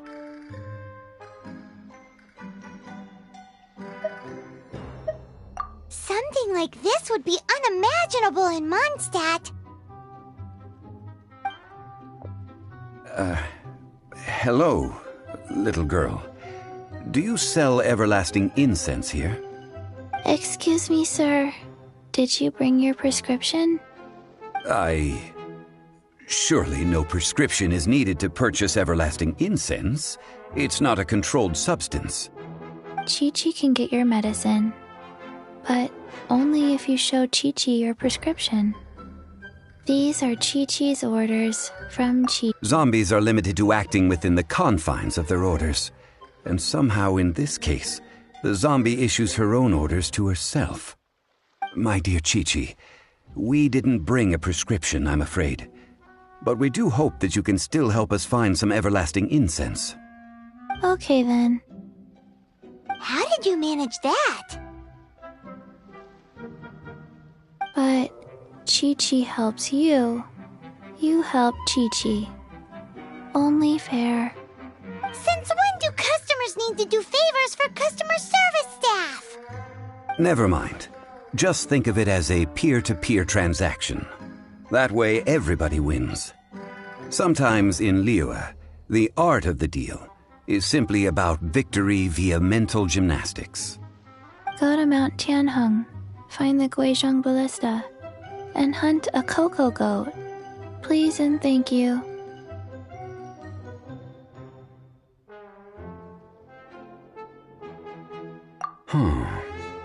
Guizhong Ballista.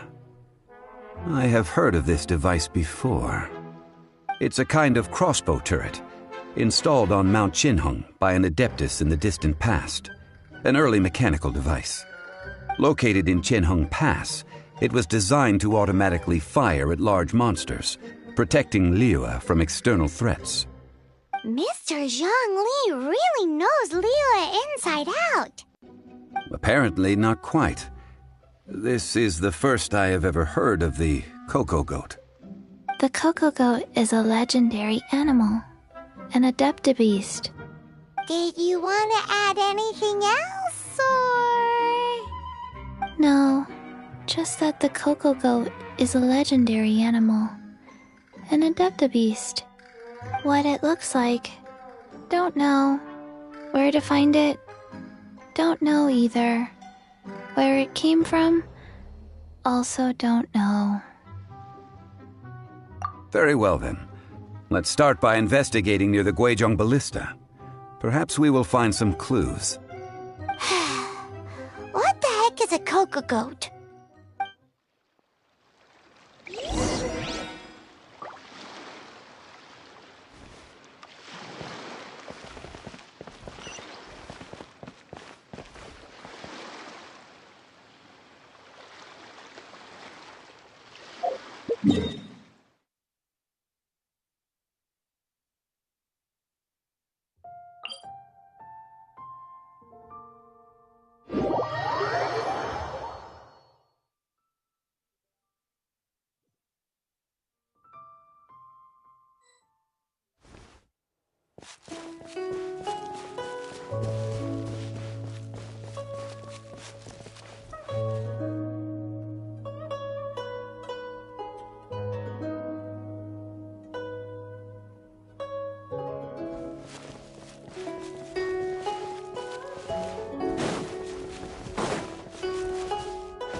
reward on the road.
Don't disappoint me.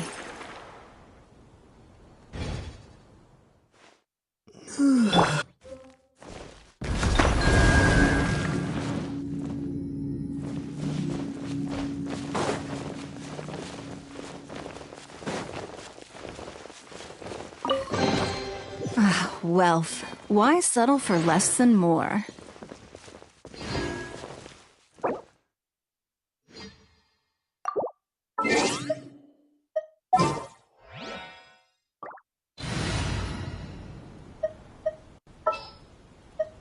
Everything's ready. Let's go!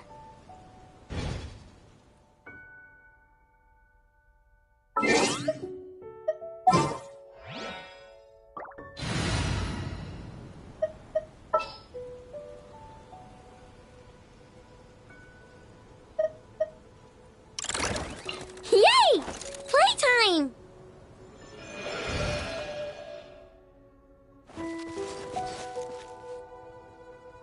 Ready?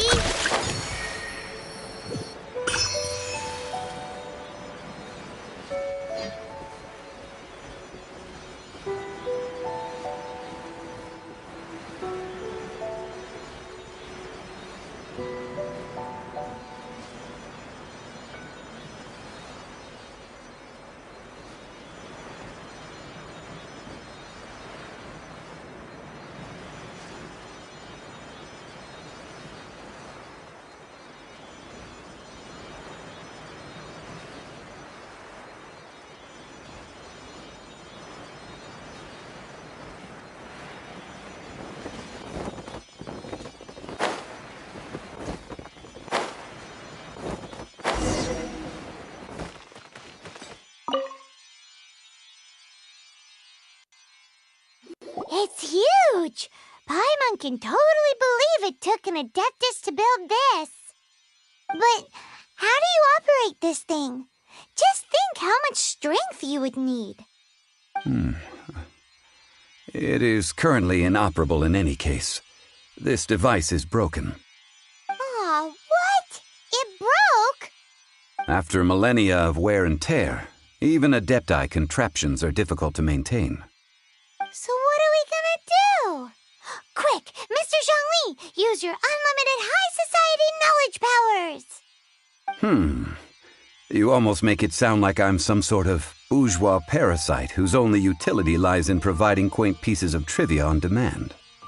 That said, let me think for a moment. Ah, yes. Spare parts were made for the Guizhong ballista when it was first built, in case it was damaged in battle. As I recall, there is a military supply post from that period somewhere inside the pass. If we can retrieve the spare parts from where they are stored, we may be able to repair the Guizhong ballista. One just needs to understand the basic working principles of the device. So, what you're saying is that you actually understand the working principles? I have a smattering of knowledge on the topic. With the parts in hand, I could at least tinker with it.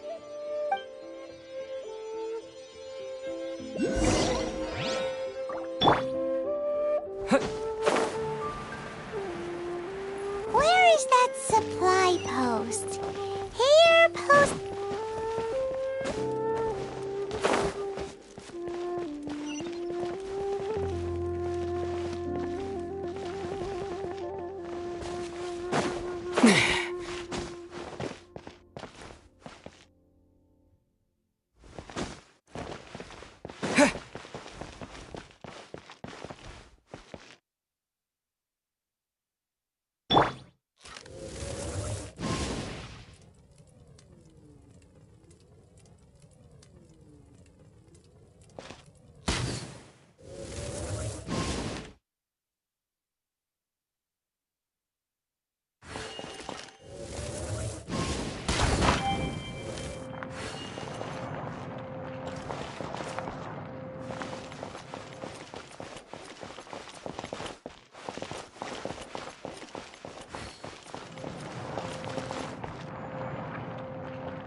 Bet you can't keep up with me!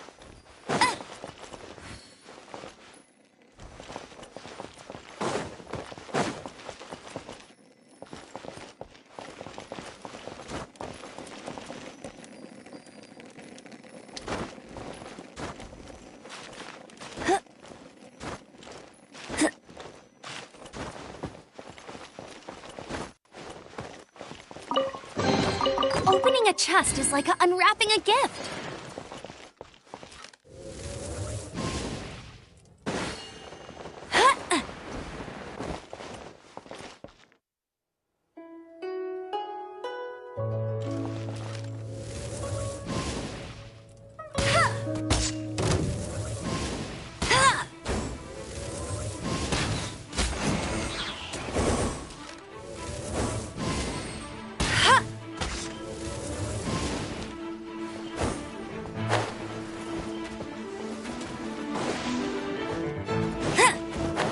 For the gliding champion of Mondstadt!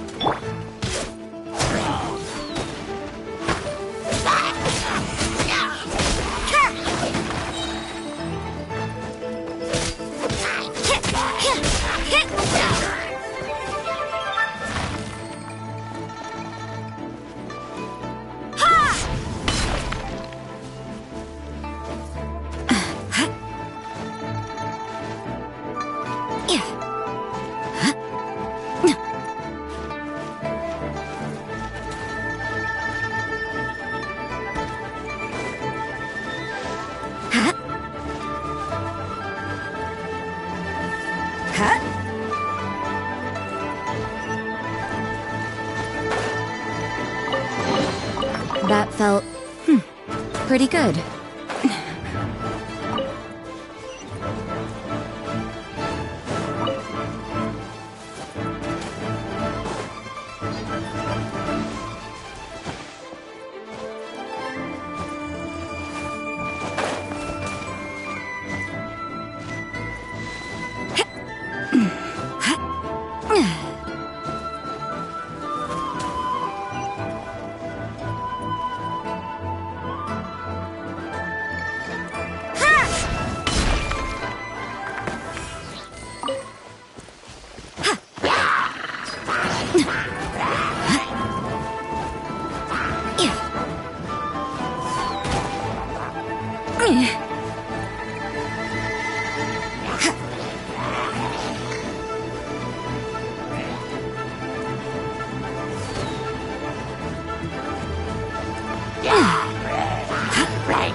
I see how it is.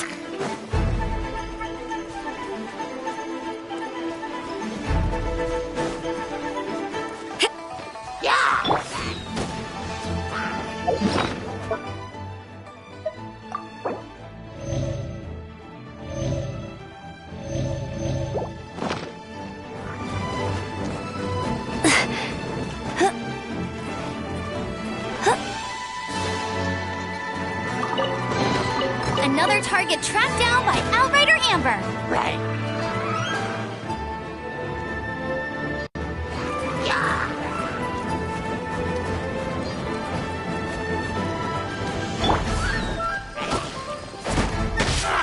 Lights out.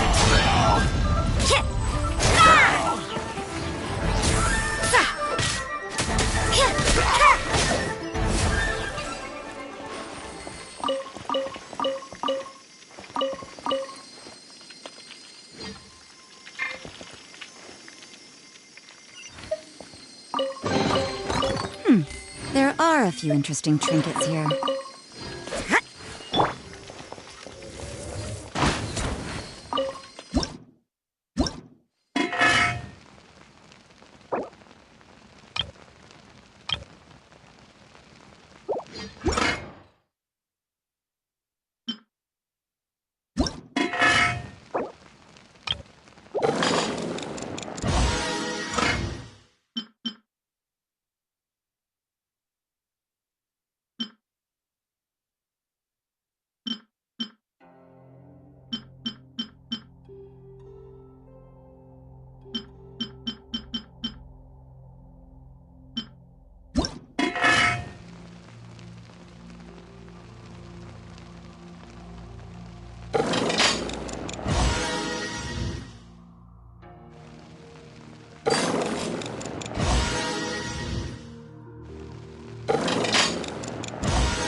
You can't run!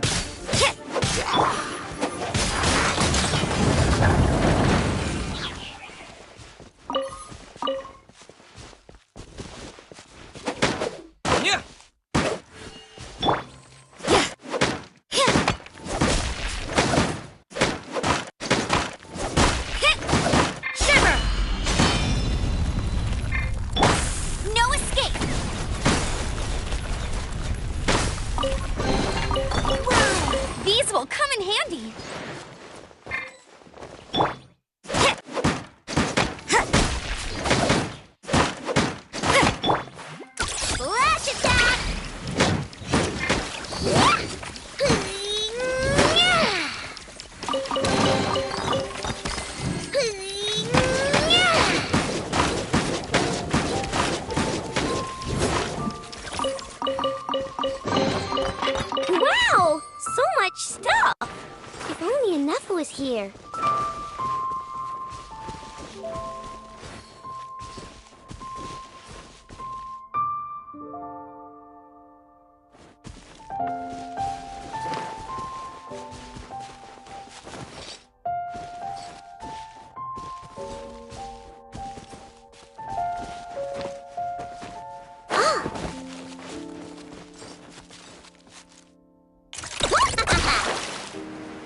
Lights out.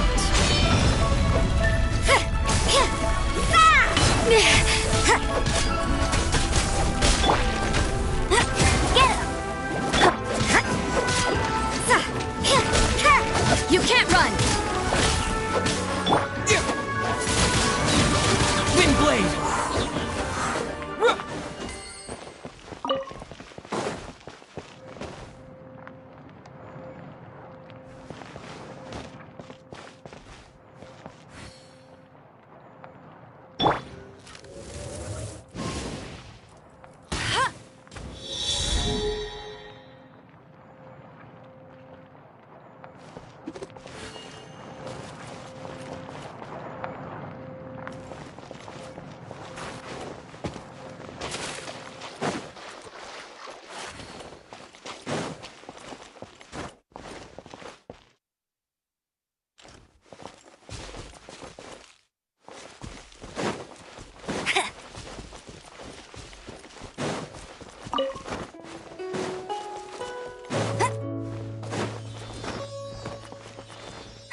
That's more like it.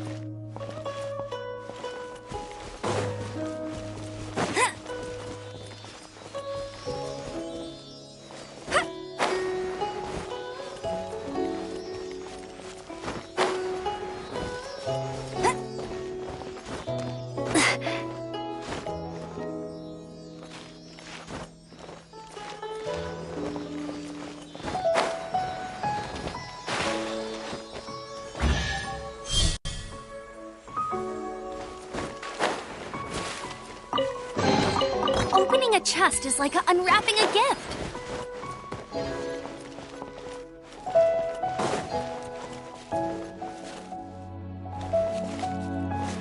I won't let you down.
Bet you can't keep up with me.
These parts look useful.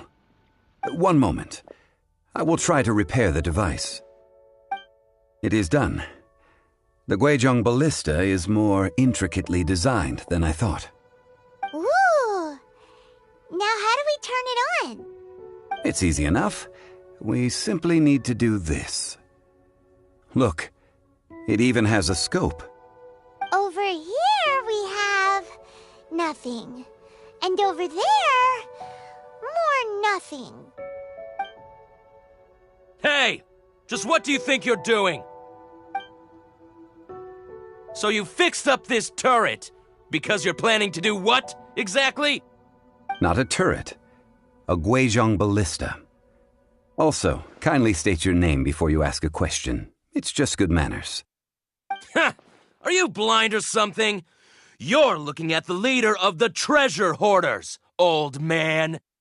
This area's supposed to be chock full of hidden treasures, but you can't get anywhere near them with this thing keeping watch. It might look like any other mechanical device, but trust me, it's got a mind of its own. Last time we approached the mountain, it nearly skewered one of our guys. A few of us risked our lives to disarm it, which amazingly we managed. And then we turn our backs for 2 seconds, and you've already gone and repaired it! The next thing you'll be repairing is your faces, and that's if you get out of this alive! Tut tut. Vandalizing the legacy of an adeptus for selfish gain. Disgraceful behavior. It is not we who need reprimanding, but you.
You're open.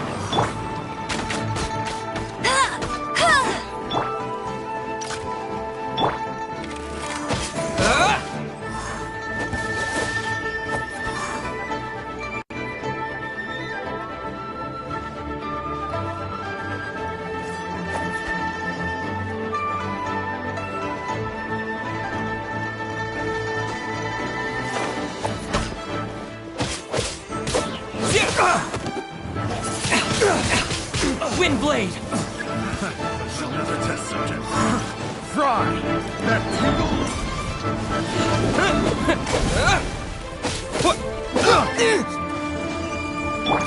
Punishment! So you know your stuff, huh?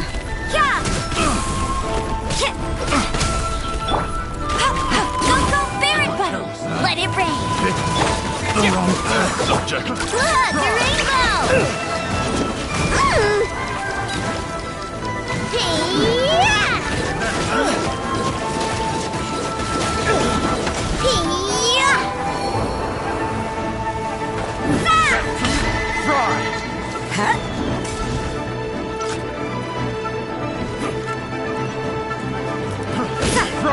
What a nuisance!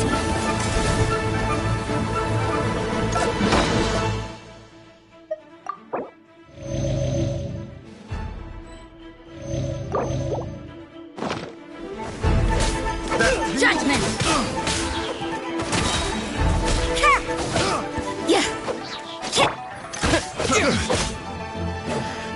Disappear!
These lowlifes didn't know who they were messing with. Troubling ourselves over this rabble is not worth the time. We should focus on our contract with Chi-Chi. Oh, yeah, that! So we've got the Guizhong ballista working, but where's our Coca Goat? A search using the Guizhong ballista revealed no significant life forms nearby, save for the usual wildlife. What's more, a contraption built using Adeptus technology should have no trouble detecting an Adeptabeast, as Chi-Chi put it. Which means...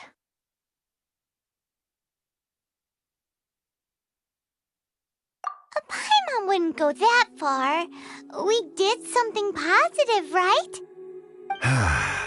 We won't solve anything while standing here and racking our brains.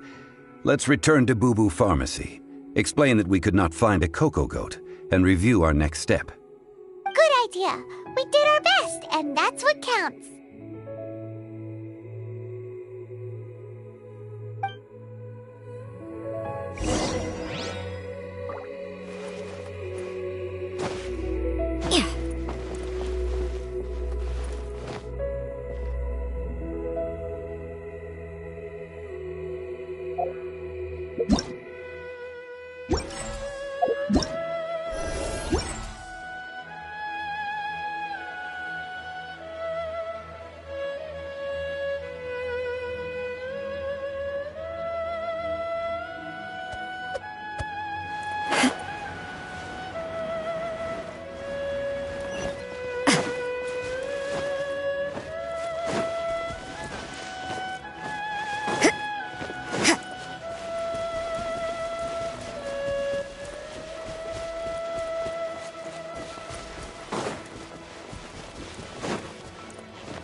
Forgive us. We were unable to fulfill our end of the contract. We found no trace of the Cocoa Goat Adeptabeast of which you speak. What a disappointment. Don't worry about it. But I feel very disappointed. Aw, poor Chi-Chi. Why does Paimon feel so guilty all of a sudden? Cocoa goat milk is tasty. So tasty. Much better than normal goat milk. Only an Adeptabeast could make such tasty milk. I'm sorry. I have a poor memory. I cannot remember the name of the milk. That's why I wrote it down. Where did I put it? Ah, here. This is the name. Coconut milk. Huh?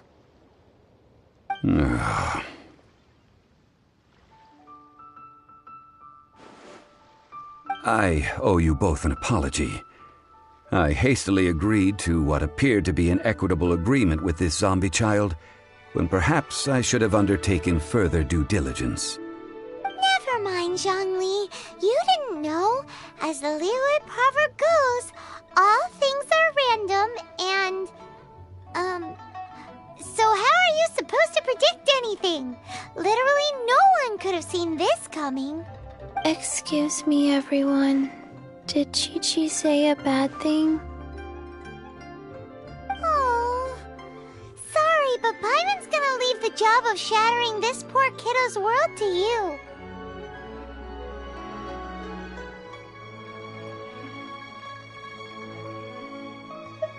No. Impossible. Seems Chi-Chi took this pretty hard.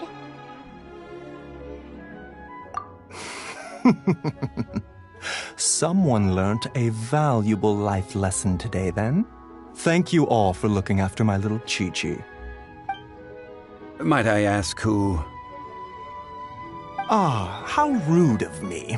I'm Baiju, boss of the Boo Boo Pharmacy. Paimon thought Chi-Chi was the boss. Turns out it's some wacko who wears medicinal ingredients around his neck. What a sorry state of affairs. This little mascot is even more of a simpleton than Chi-Chi. Ah! The snake is speaking! I prefer to stay silent, but faced with strangers, I must speak, lest you mistake me for an escapee from the medicine cabinet, for I am a living, breathing serpent! Don't mind Chung Sheng. She's a good girl, really. As for you three, communal chaos causing with Chi-Chi aside, what business brings you here? Do you sell everlasting incense in this fine establishment? Everlasting incense? Why, of course we do. Whew, at last. Things are finally starting to come together. 3 million mora. Top quality. Guaranteed. they'll just rob the Golden House. Oh, but the Cheesing have taken it over for now. Security will be tighter than usual. 3 million. An innocuous number in and of itself, though practically speaking, it could be a hard sum to come by. It's a crazy number. We'd never be able to make that much, Mora. And as for Mr. Zhongli, he's around 3 million short. This is correct. What are we gonna do? Is this the part where we go crawling back to Child?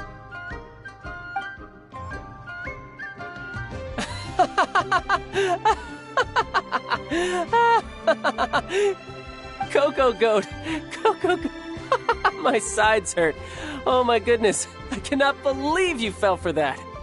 Hey, less laughter, more sympathy.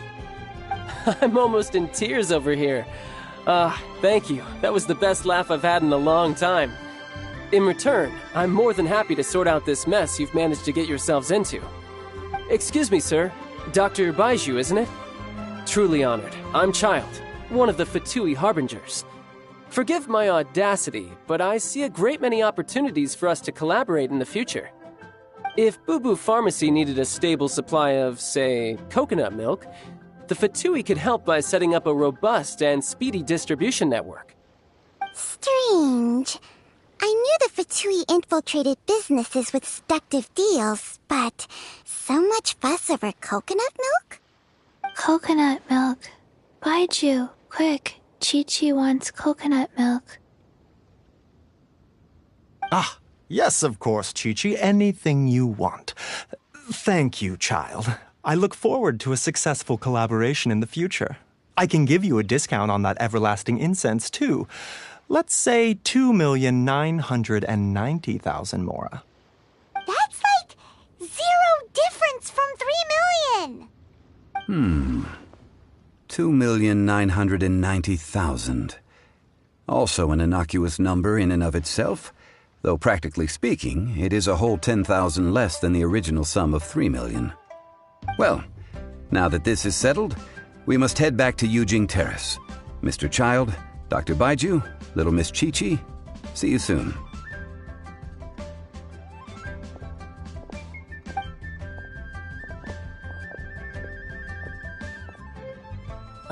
That lot is an absolute riot. Honestly, I can't remember the last time I laughed so hard. So, you've been eavesdropping, I hope? What have I missed? Yes, Master Child. They spoke of the Qixing taking the Golden House. Well, Ningguang and her Qixing cronies. What else would they be hiding in the Golden House, if not the Exuvia?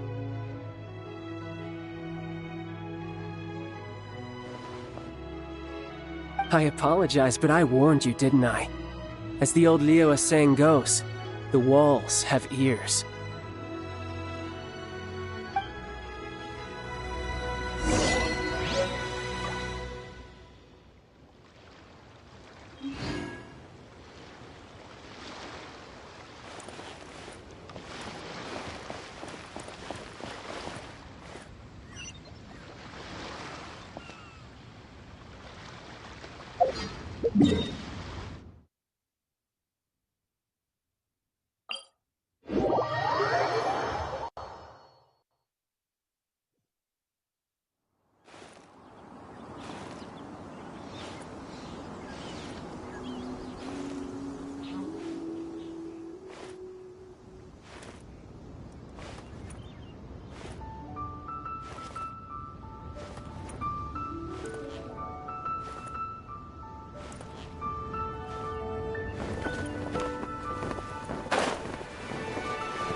Well, as it stands, we've hired helpers, and we've acquired the everlasting incense.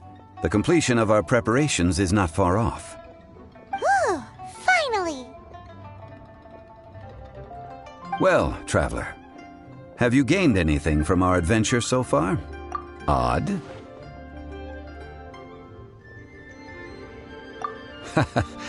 Which is it, I wonder?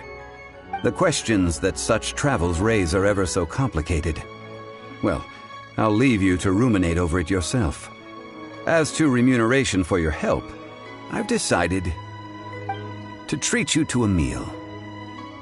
Oh, yes, don't worry.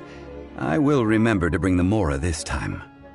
Tonight, I shall take you both to an old hole-in-the-wall, praised throughout Liyue. Hole in the wall? As in a cool restaurant? Indeed. Let us meet near the harbor, at third round knockout.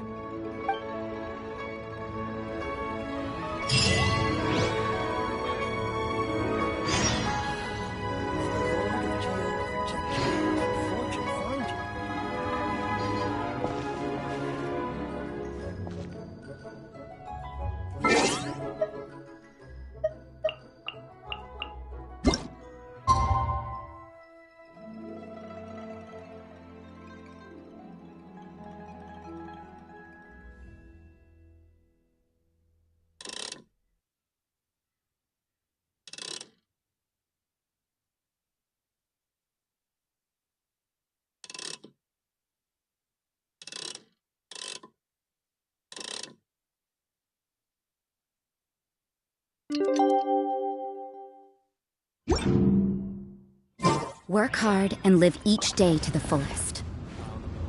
That is what life in Mondstadt is all about, isn't it?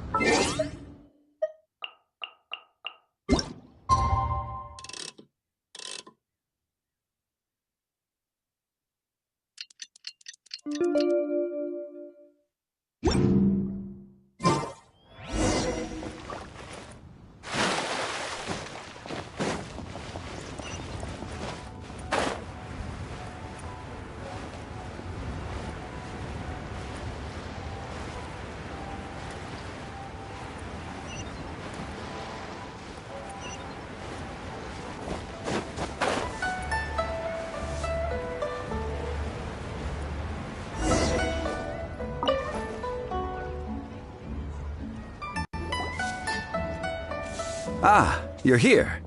There's no need to order. I've already done so. Third round knockout is not for lightweights, like those taverns in Mondstadt. Here, the owner does not take such unorthodox orders as fruit juice. I ordered some wine-fermented sweet rice balls for you, if that counts. If it is to your liking, dear customers, I shall continue the tale of Lady Ningguang's Jade Chamber. Hey, there's even a storyteller here! Great atmosphere!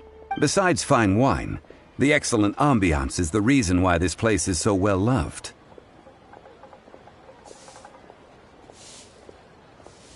But when I say ambiance, I refer to a different sort from the one the Tevat travel guide uses to judge other establishments. As you all know, high above the land of Liyue lies a pavilion in the clouds. What does it mean to have all-seeing eyes? This, my friends, Lady Ningguang's masterwork that bridges earth and sky. Imagine, the weather is clear, and you gaze down from the deck on the world below. Behold, the glorious sights of Liyue Harbor, stretching out far and wide. They say that when Lady Ningguang ponders important affairs, she retreats to her jade chamber with none but her 3 closest confidants in tow.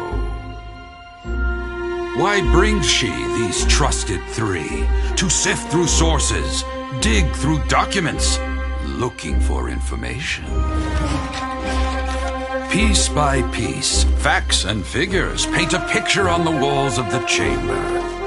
But well before the wall is filled, Lady Ningguang's mind is made up.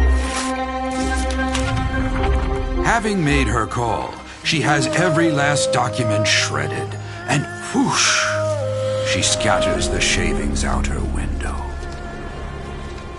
Ah, look at them, how they billow in the wind like a sudden swirling blizzard. As the fragments fall, traces of text flicker before the eyes of the merchants of Liyue, like ink stains in white snow. the saying goes, the rarest treasures in the land are the words brought by the paper snow. For the words of the Tianquan have the power to move mountains, and all throughout the land know it.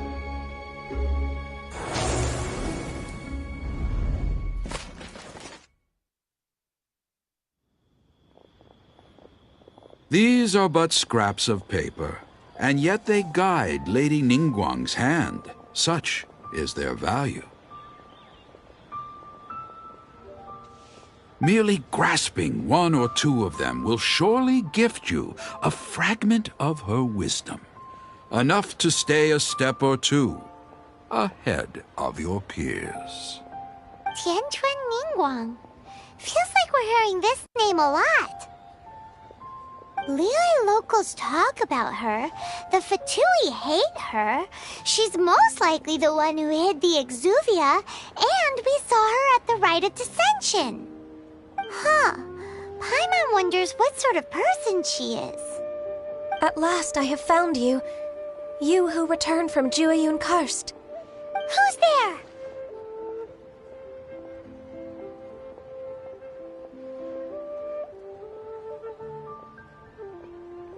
Wait, I am not with the Millilith, nor am I here to claim your bounty. However, I am an emissary of the Liyue Qixing. My name is Ganyu, secretary at the Yuehai Pavilion, and I have come specifically to meet you. Well, in concrete terms, I am the corporate secretary for the Qixing. At the moment, I am serving as Lady Ningguang's special emissary. Ningguang sent you? We were literally just talking about her. My apologies, you who have returned from Jueyun Karst. I am duty-bound and cannot extend my courtesy to you in full. But I have with me a letter from Lady Ningguang. She extends a formal invitation to you in her capacity as Tianquan. She invites you to her palace in the sky. An official invitation? Lady Ningguang said this. Invite him to come here. I wish to meet him. At the Jade Chamber, together we shall snip every one of these entwining dark threads.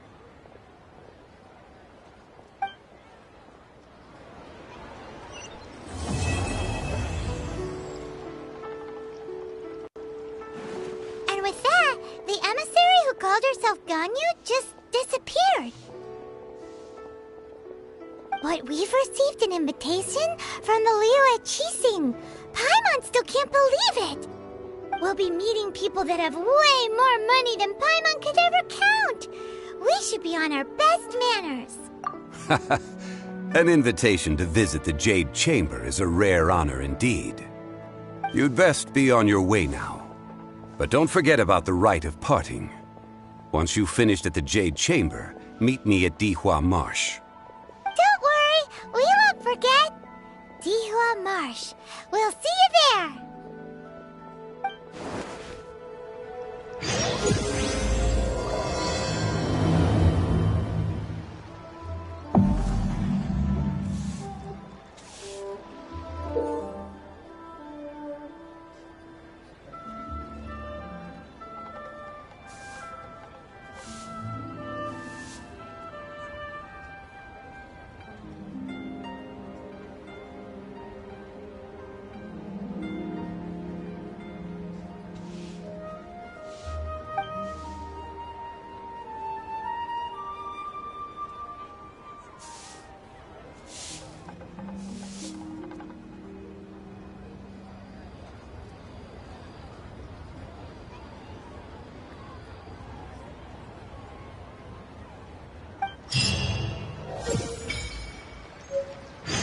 Listen, let me tell you how it is.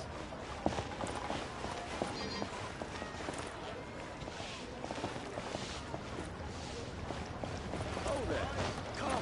Come and see these rare and precious curios.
I see how it is.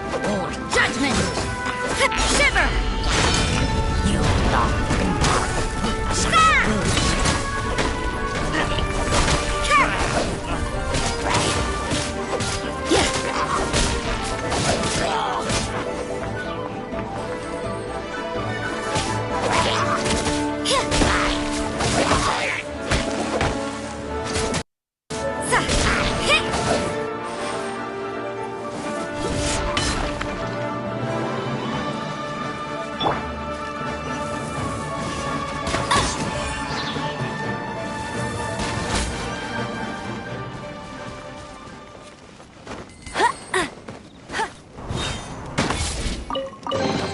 Another target tracked down by Outrider Amber.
I feel like running.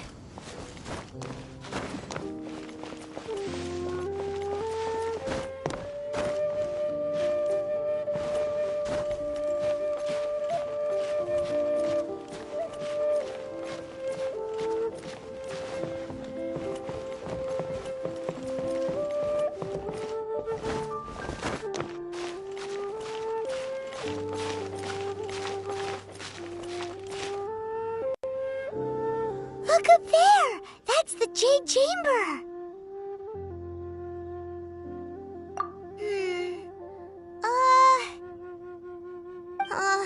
This is bad. Paimon's supposed to be your guide, but Paimon doesn't know where the way up to the Jade Chamber is. Well, since we want to go to the Jade Chamber, heading to its location on the map is the sensible thing to do. Let's look around. There has to be a way up there nearby.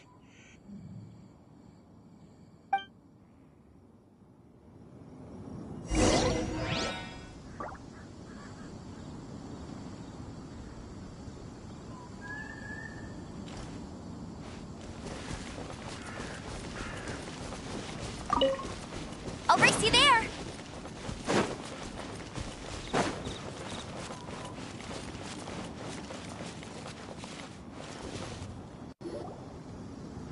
Hey, look! There's some sort of mechanism thingy. Since this is the right place, it must have something to do with the Jade Chamber. Yes, this must be the way.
chamber, we'd be able to reach the top in one go. Huh? Why? Or... Oh, Paimon gets it! If it was a secret, Ganyu wouldn't have let us try to find it ourselves, right? Alright, let's follow your plan. Oh, hang on a moment. Look down there. Looks like we've gotten close to the Guizhong Ballista. Paimon has a new idea. Why don't we shoot you up to the Jade Chamber using the ballista? Oh, right. This method does seem a bit unsafe.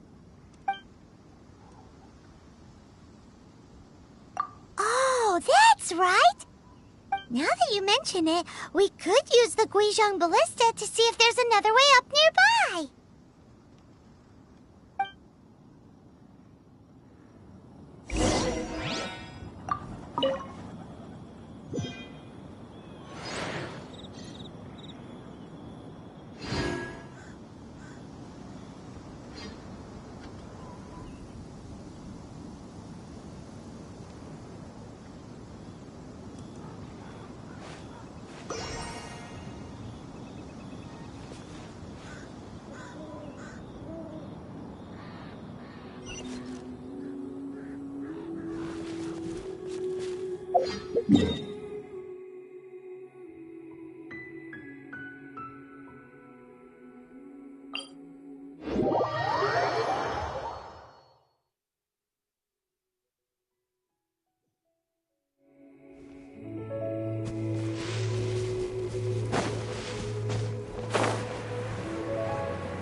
Halt! Who trespasses on these hallowed grounds? Exactly. What are you talking about? We're invited guests. What makes you think you can treat us like this? No. Wait. Maybe this was Ningguang's plan all along. She pretended to invite us to the Jade Chamber, but set up a Millilith ambush here to arrest. Now Paimon's mad. You, over there. This is a trick, isn't it? How shameless. What? We're just on guard duty. What do you mean, shameless? What nonsense! Seize these suspicious intruders at once! Well, here they come! Line them up and knock them down!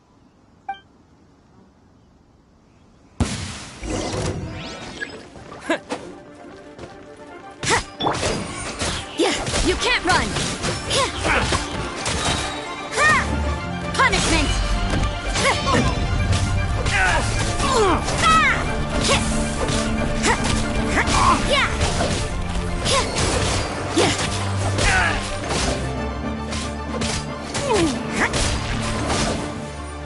Who goes there?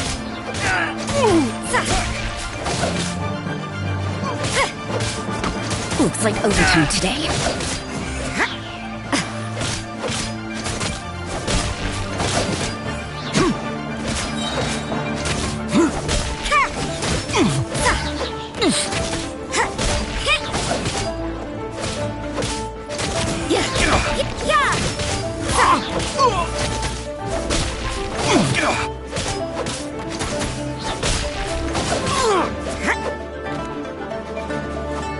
Take the target alive!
Who goes there? Attack!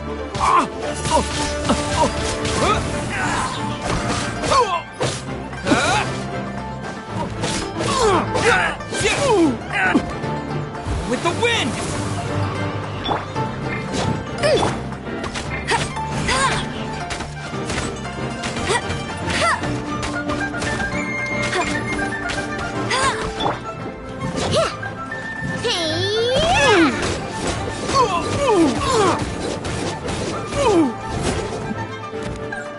Two arms!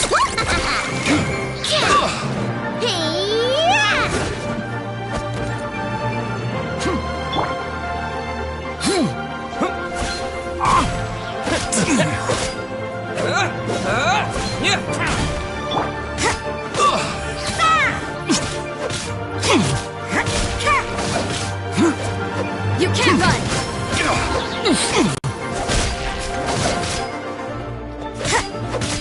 Take it!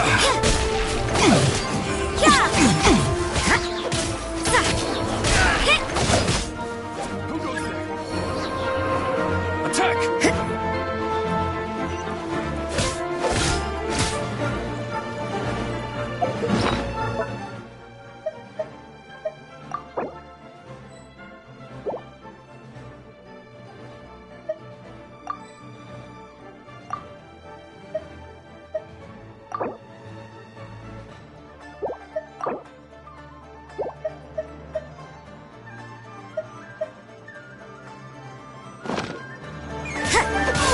Maybe this is just fate's dark design.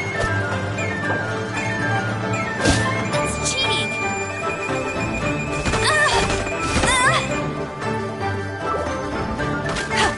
Take this!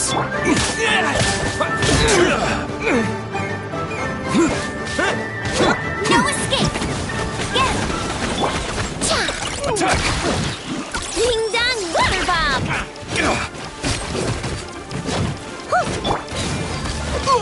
You can't run!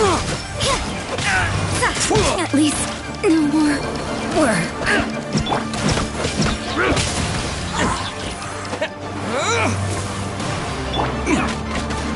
Take the target alive! Not so With the hard! triad! Go big tired!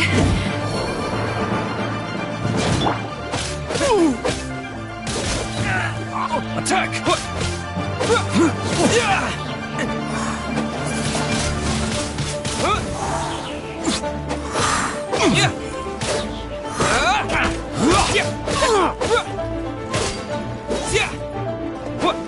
Take the target alive!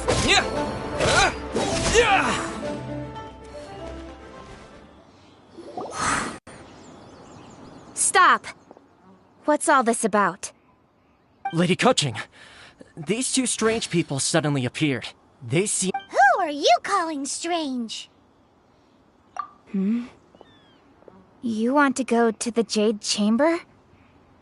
Who are you? We're invited guests here to look for the Liyue Qixing. Who are you?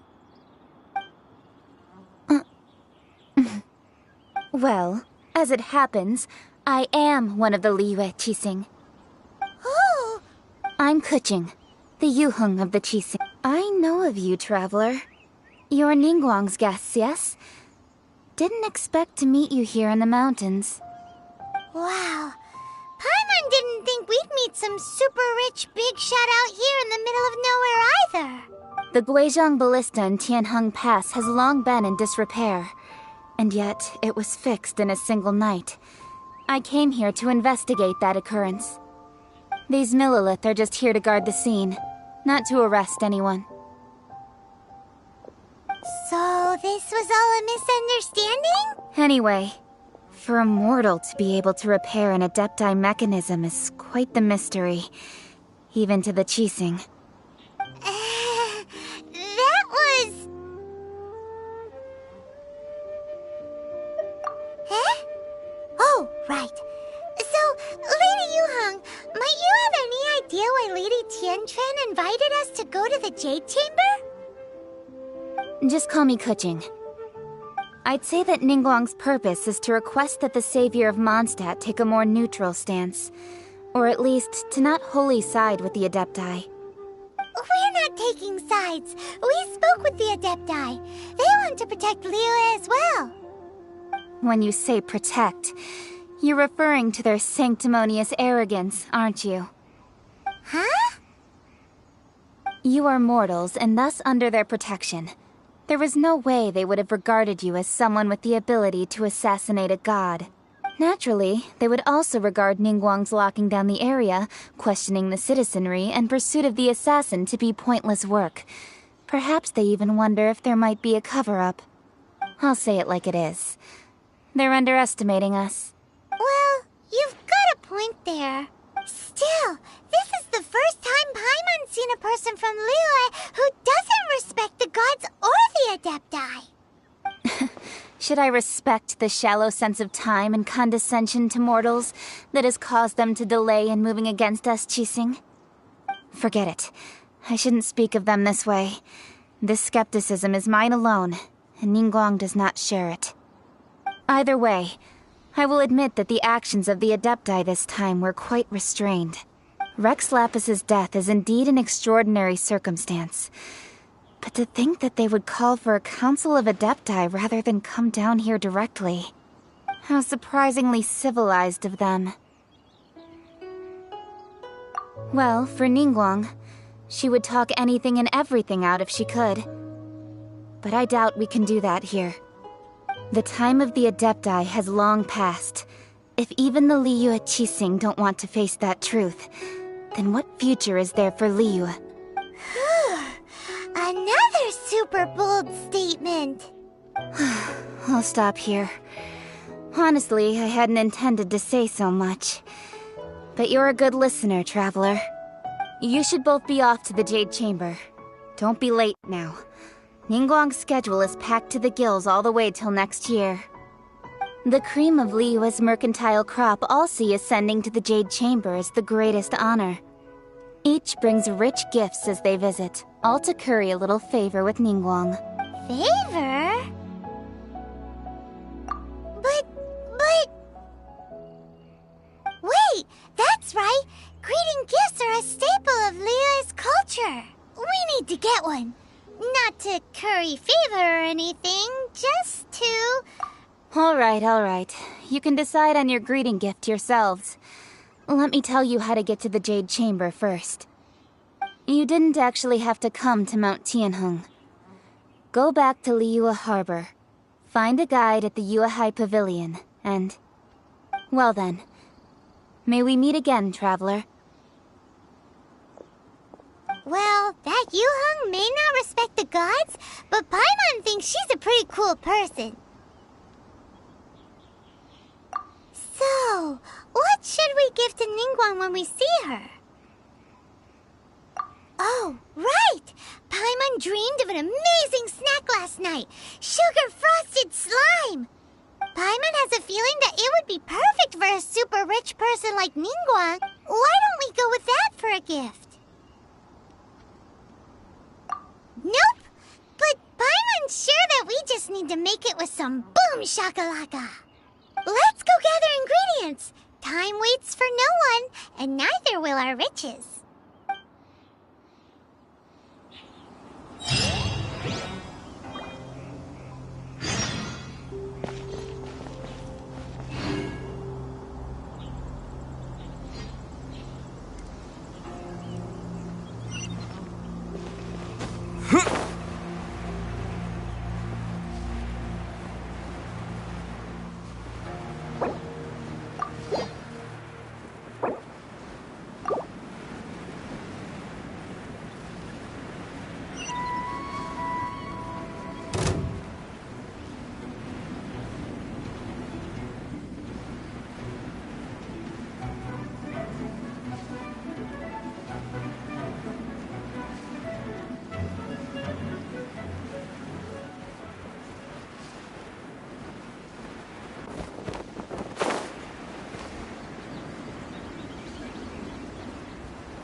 Look at that slime! It looks crystal clear! And very delicious! That's the one!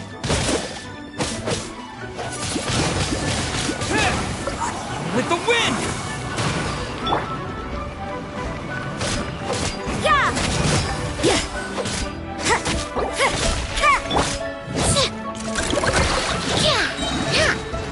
Flash attack!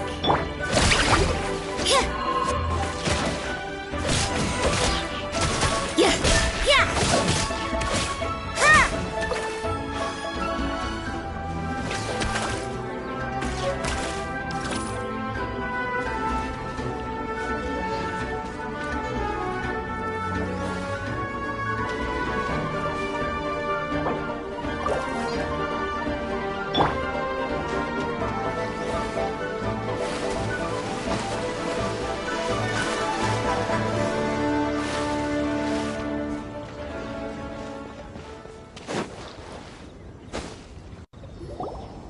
Huh? Is it just Paimon? Or is there a sweet fragrance in the air? Huh? Did you hear that? No! That was definitely someone in trouble. It came from those ruins over there. Uh-oh. It looks like the treasure hoarders have locked someone inside.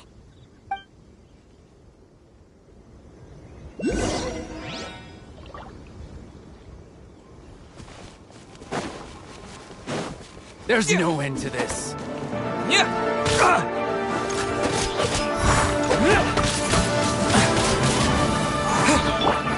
Is this my final job?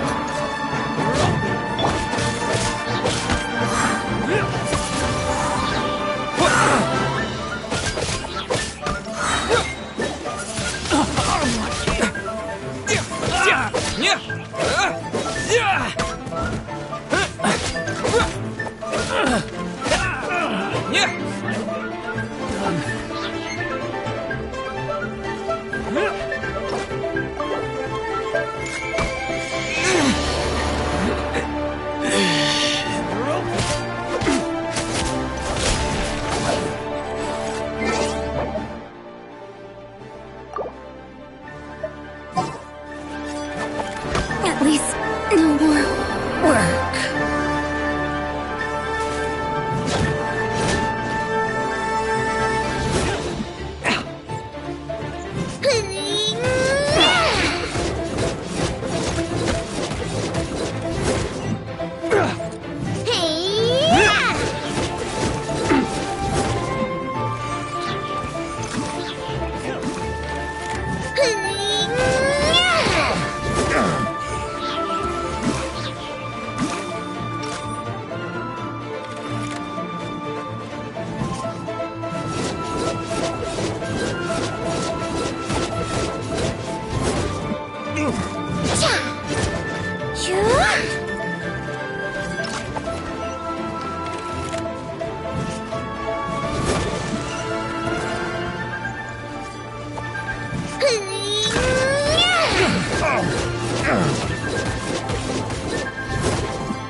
Why isn't it working?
Let's finish this, swiftly.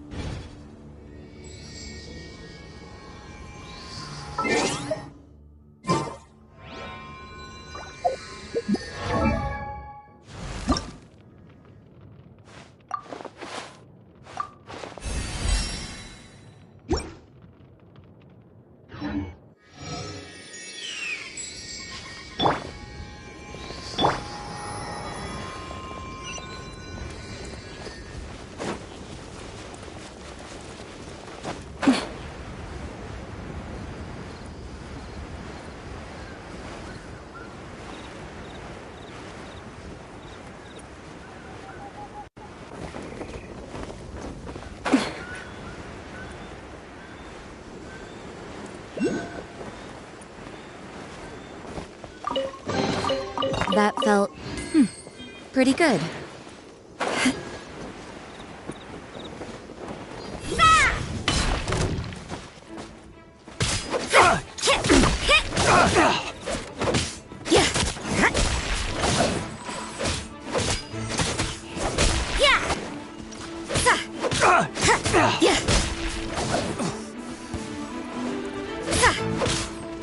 Judgment!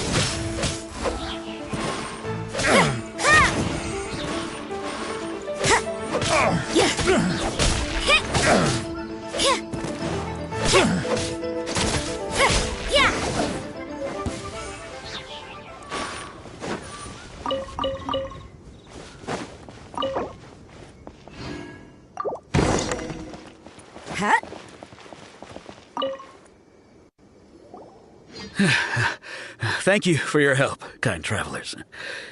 If you hadn't come to my aid, I surely would have rotted in this cell. Those treasure hoarders, when their mood was good, they'd rearrange those pots of sweet flowers. When they were in a bad mood, they'd rearrange my face. Aw, it was nothing. No need to thank us all at once or anything. I understand. Don't say that. I only escaped this predicament because of you. I'm Meng Dan, a supplier for Mingxing Jewelry in Liyue Harbor. I often walk around these mountains in search of antiques. I never expected that those treasure hoarders would have their eyes on the same ruins that I had. Is there anything that you lack? Antiques? Wait a moment. Actually, we are looking for something. Oh?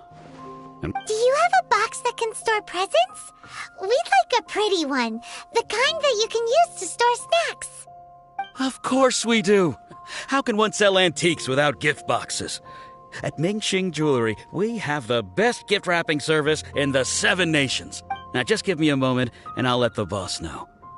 Great! Paimon Sugar Frosted Slime now comes in a beautiful package.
Get a nice and shiny box from your store. Uncle Meng already told me about it. Thank you both for saving him. Many of the best goods in our store were found by Uncle Meng. If anything were to happen to him, it would be impossible for us to continue doing business. Here, this container is itself an antique, with at least 140 years of history. It's already been cleaned. Will it do? Yep. It's great! Hang on a moment. Could we borrow one other thing? Sure. Please help yourselves. As long as it's on our shelves. Traveler, this clay pot looks really awesome. If we use an antique as our mixing bowl, we should be able to make a great snack. It's done! The one and only sugar-frosted slime! Carefully now. Into the box it goes and dust it over with a bit more powdered sugar. Oh, yes. You might want to use these 2 freshly picked flowers as decorations, too.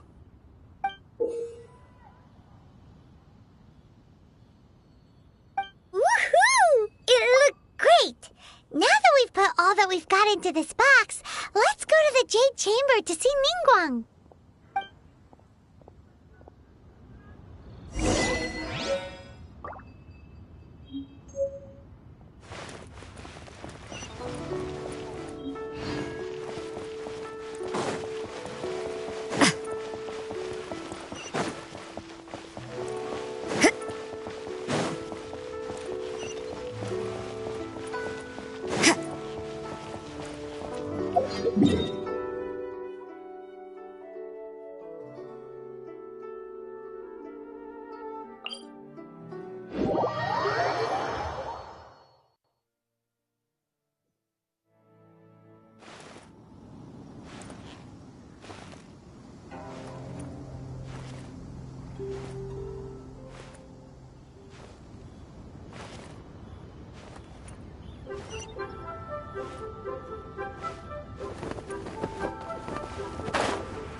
Kuching, this is what we should say. Excuse me, do you sell the moon here?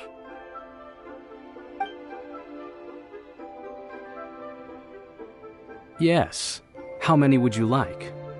It's not convenient to speak of numbers here. Ah, well said. Please, use this to ascend to the chamber.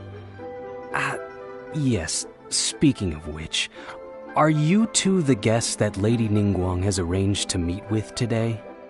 Yep. And yet the code they used was not the one for guests, but for the Yuheng. What's going on here?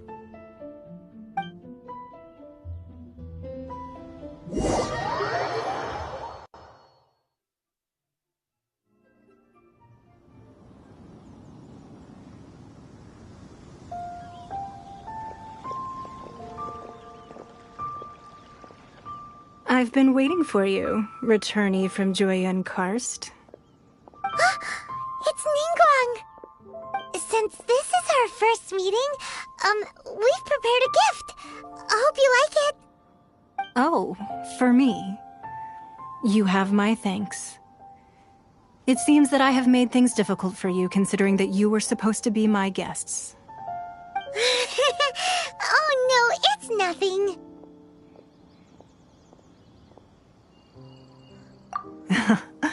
I'm glad you like it too. This palace floats in the skies, higher than the peak of any mountain. From this vantage point, one may survey all of Liyue. I have been gathering the funds necessary to build it from the time I began learning the merchant's craft. And since becoming the Tianquan, I have spared no effort in hiring the best craftsmen to constantly extend it. At first, it was but the size of one room. Now, it is large enough to blot out the moon in the skies above Liyue. One day, I believe it will overshadow all 7 nations. Not many from outside Liyue earn the right to ascend to the Jade Chamber. But I have been in correspondence with the acting Grand Master of the Knights of Favonius, who spoke highly of you. As such, I have been putting eyes and ears out ever since you reached Liyue. What? And I finally got wind of your movements when you were on the way to Wangshu Inn. Wait! Was Ver Goldet one of your people? Just Vergoldet? No. Everyone at Wangshu Inn is one of ours.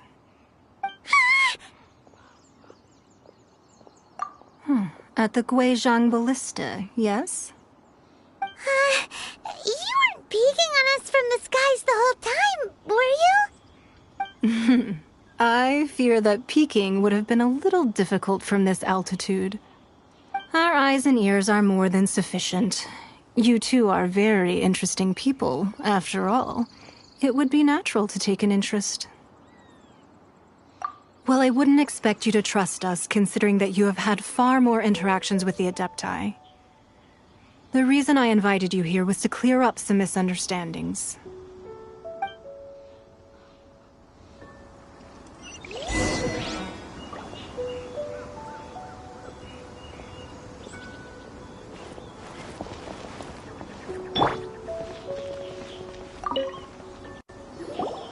I believe that you've heard of the Archon War. Many gods used to walk this earth, and many long wars were fought between them that did not abate until 2,000 years ago. Much blood was shed, and many lives were lost. In the end, only 7 victors remained standing in Teyvat. They built cities and nations on the corpses of the vanquished, and thus began the era of the 7. You can see Goyun Stone Forest from here, I trust. It is no natural rock formation. Those are giant spears of rock hurled by Rex Lapis during the war. Beneath the spears lie those cast down by Rex Lapis in those days, gods that failed to seize the title of Archon. Not only is it true that gods may die, but so too has the membership of the 7 changed over the last 2 millennia. Rex Lapis's passing is an unimaginable disaster for Liyue, but the Order of the 7 will not collapse simply because of that. Another Lord of Geo will arise sooner or later. Yet, how are we to forget Rex Lapis? When that time comes, the relationship between the people of Liyue and the gods and Adepti will surely be different from before. Even in a new era, the Liyue Qixing remain Rex Lapis's former subjects. Do you really think us capable of having played a part in his demise? Of lacking the foresight to see the certain repercussions?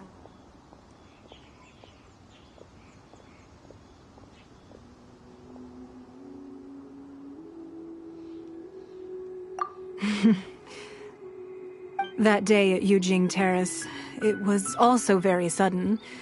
Even I was caught completely off guard. You were there, you no doubt saw. But our enemy has long lain hidden within the harbor. If we do not act against them now, they will surely gain the upper hand. Hiding the Exuvio was a necessary maneuver to take the initiative back, to play the spider while our foes scurry about. Who's this enemy you're talking about? What do you think, traveler?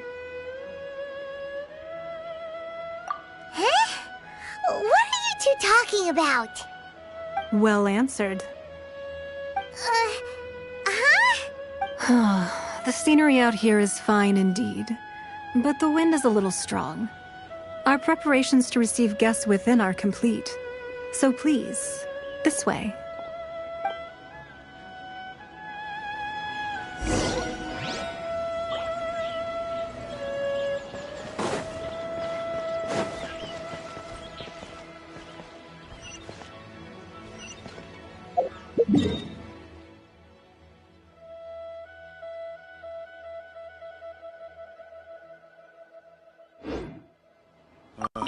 I need a... Wowee!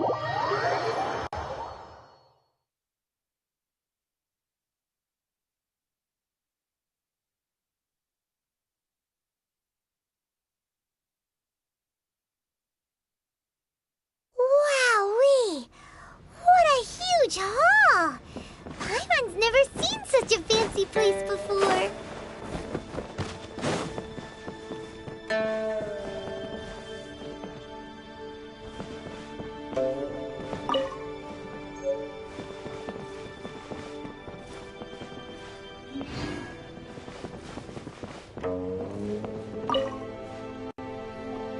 Be at ease, you two. Make yourselves at home if you wish. Can we really? I have invited you two here as friends. And when friends come over to play, our enjoyment comes first. Naturally. Oh, isn't this that legendary wall? Why, you've kept your ear to the ground, I see. That's because even the storytellers are talking about it. Everyone's after a piece of paper from that wall. It's super famous. That's because that wall records Leo's secrets. Merchants have always been attracted to secrets. But the secrets of the mercantile world are of no interest to you, are they, traveler? You're rather special, really, and I think you're quite aware of that. If possible, I'd like to have your trust.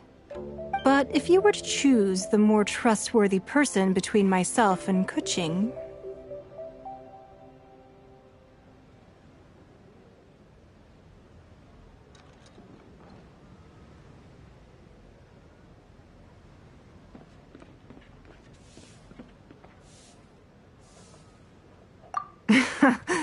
You'd pick Kuching? Nah, I had a feeling. I originally thought her a bit too hard-headed. With someone of her character on the Qixing, I've had some extra messes to clean up behind the scenes. But after she said those words, the time of the Adepti has long passed. If even the Liyue Qixing don't want to face that truth, then what future is there for Liyue? Well, I must say that quite a few of my doubts have been dispelled.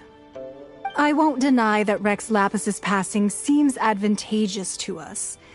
But, for Liyue's sake, we cannot allow ourselves to be shackled by rumors of our usurpation of power. Indeed. It seems that you understood what I meant to say from the very beginning. I called for the gag order and for the exuvia to be hidden to temporarily stabilize the situation, and also to prevent something similar to the incident in Mondstadt. With Rex Lapis's death, the Fatui have busied themselves with many clandestine actions beyond their diplomatic remit. As the Tianquan, one responsible for Liyue, I cannot be too concerned with appearances when opposing them. Allowing the rite of parting to take place was also meant to buy some time for us to take control of Liyue's administration. It's exactly as Zhongli said. The Qixing only provided the venue for the rite so they could use us for their own ends. Wait, that's right. Speaking of ends, could I say one other thing? Of course. Paimon's heard that anyone who sends a greeting gift gets a little something in return. So, does that include us? It's all right. I like direct people. Well, we have made quite a bit of trouble for you recently. How about this? You can pick any one object here as you please, and you may take it with you. Yay! Paimon was just waiting for you to say that! Let's see, what should we get? One of the sheets on that wall!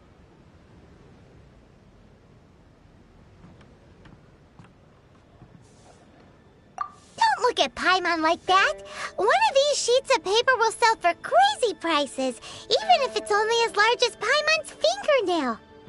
Just imagine how much more a whole untorn sheet would sell for.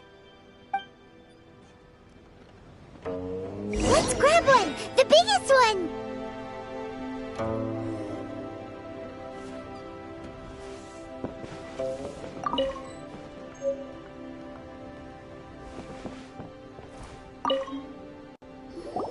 Huh? Well, that was an easy search. The biggest sheet is right up there in the most obvious spot. Let's go with that one. La la la la la. Let's see what's written on it. Huh? There's a place marked with a circle on here. Oh, could it be treasure?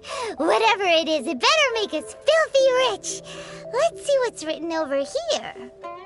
Sigil of permission, something, something, Fatui, research, copy. Huh? Aw, that doesn't sound like treasure at all. This piece of paper shows that a Qixing spy discovered traces of classified Fatui research on the Sigil of Permission. Oh, Ningguang did say that the Fatui have been up to all kinds of mischief in the shadows of Liyue, spreading rumors, wanting to get their hands on the Archon's body and whatnot. But research on the Sigil of Permission? Paimon wonders what they're up to. Speaking of which, there's also some connection between you and the Sigil of Permission.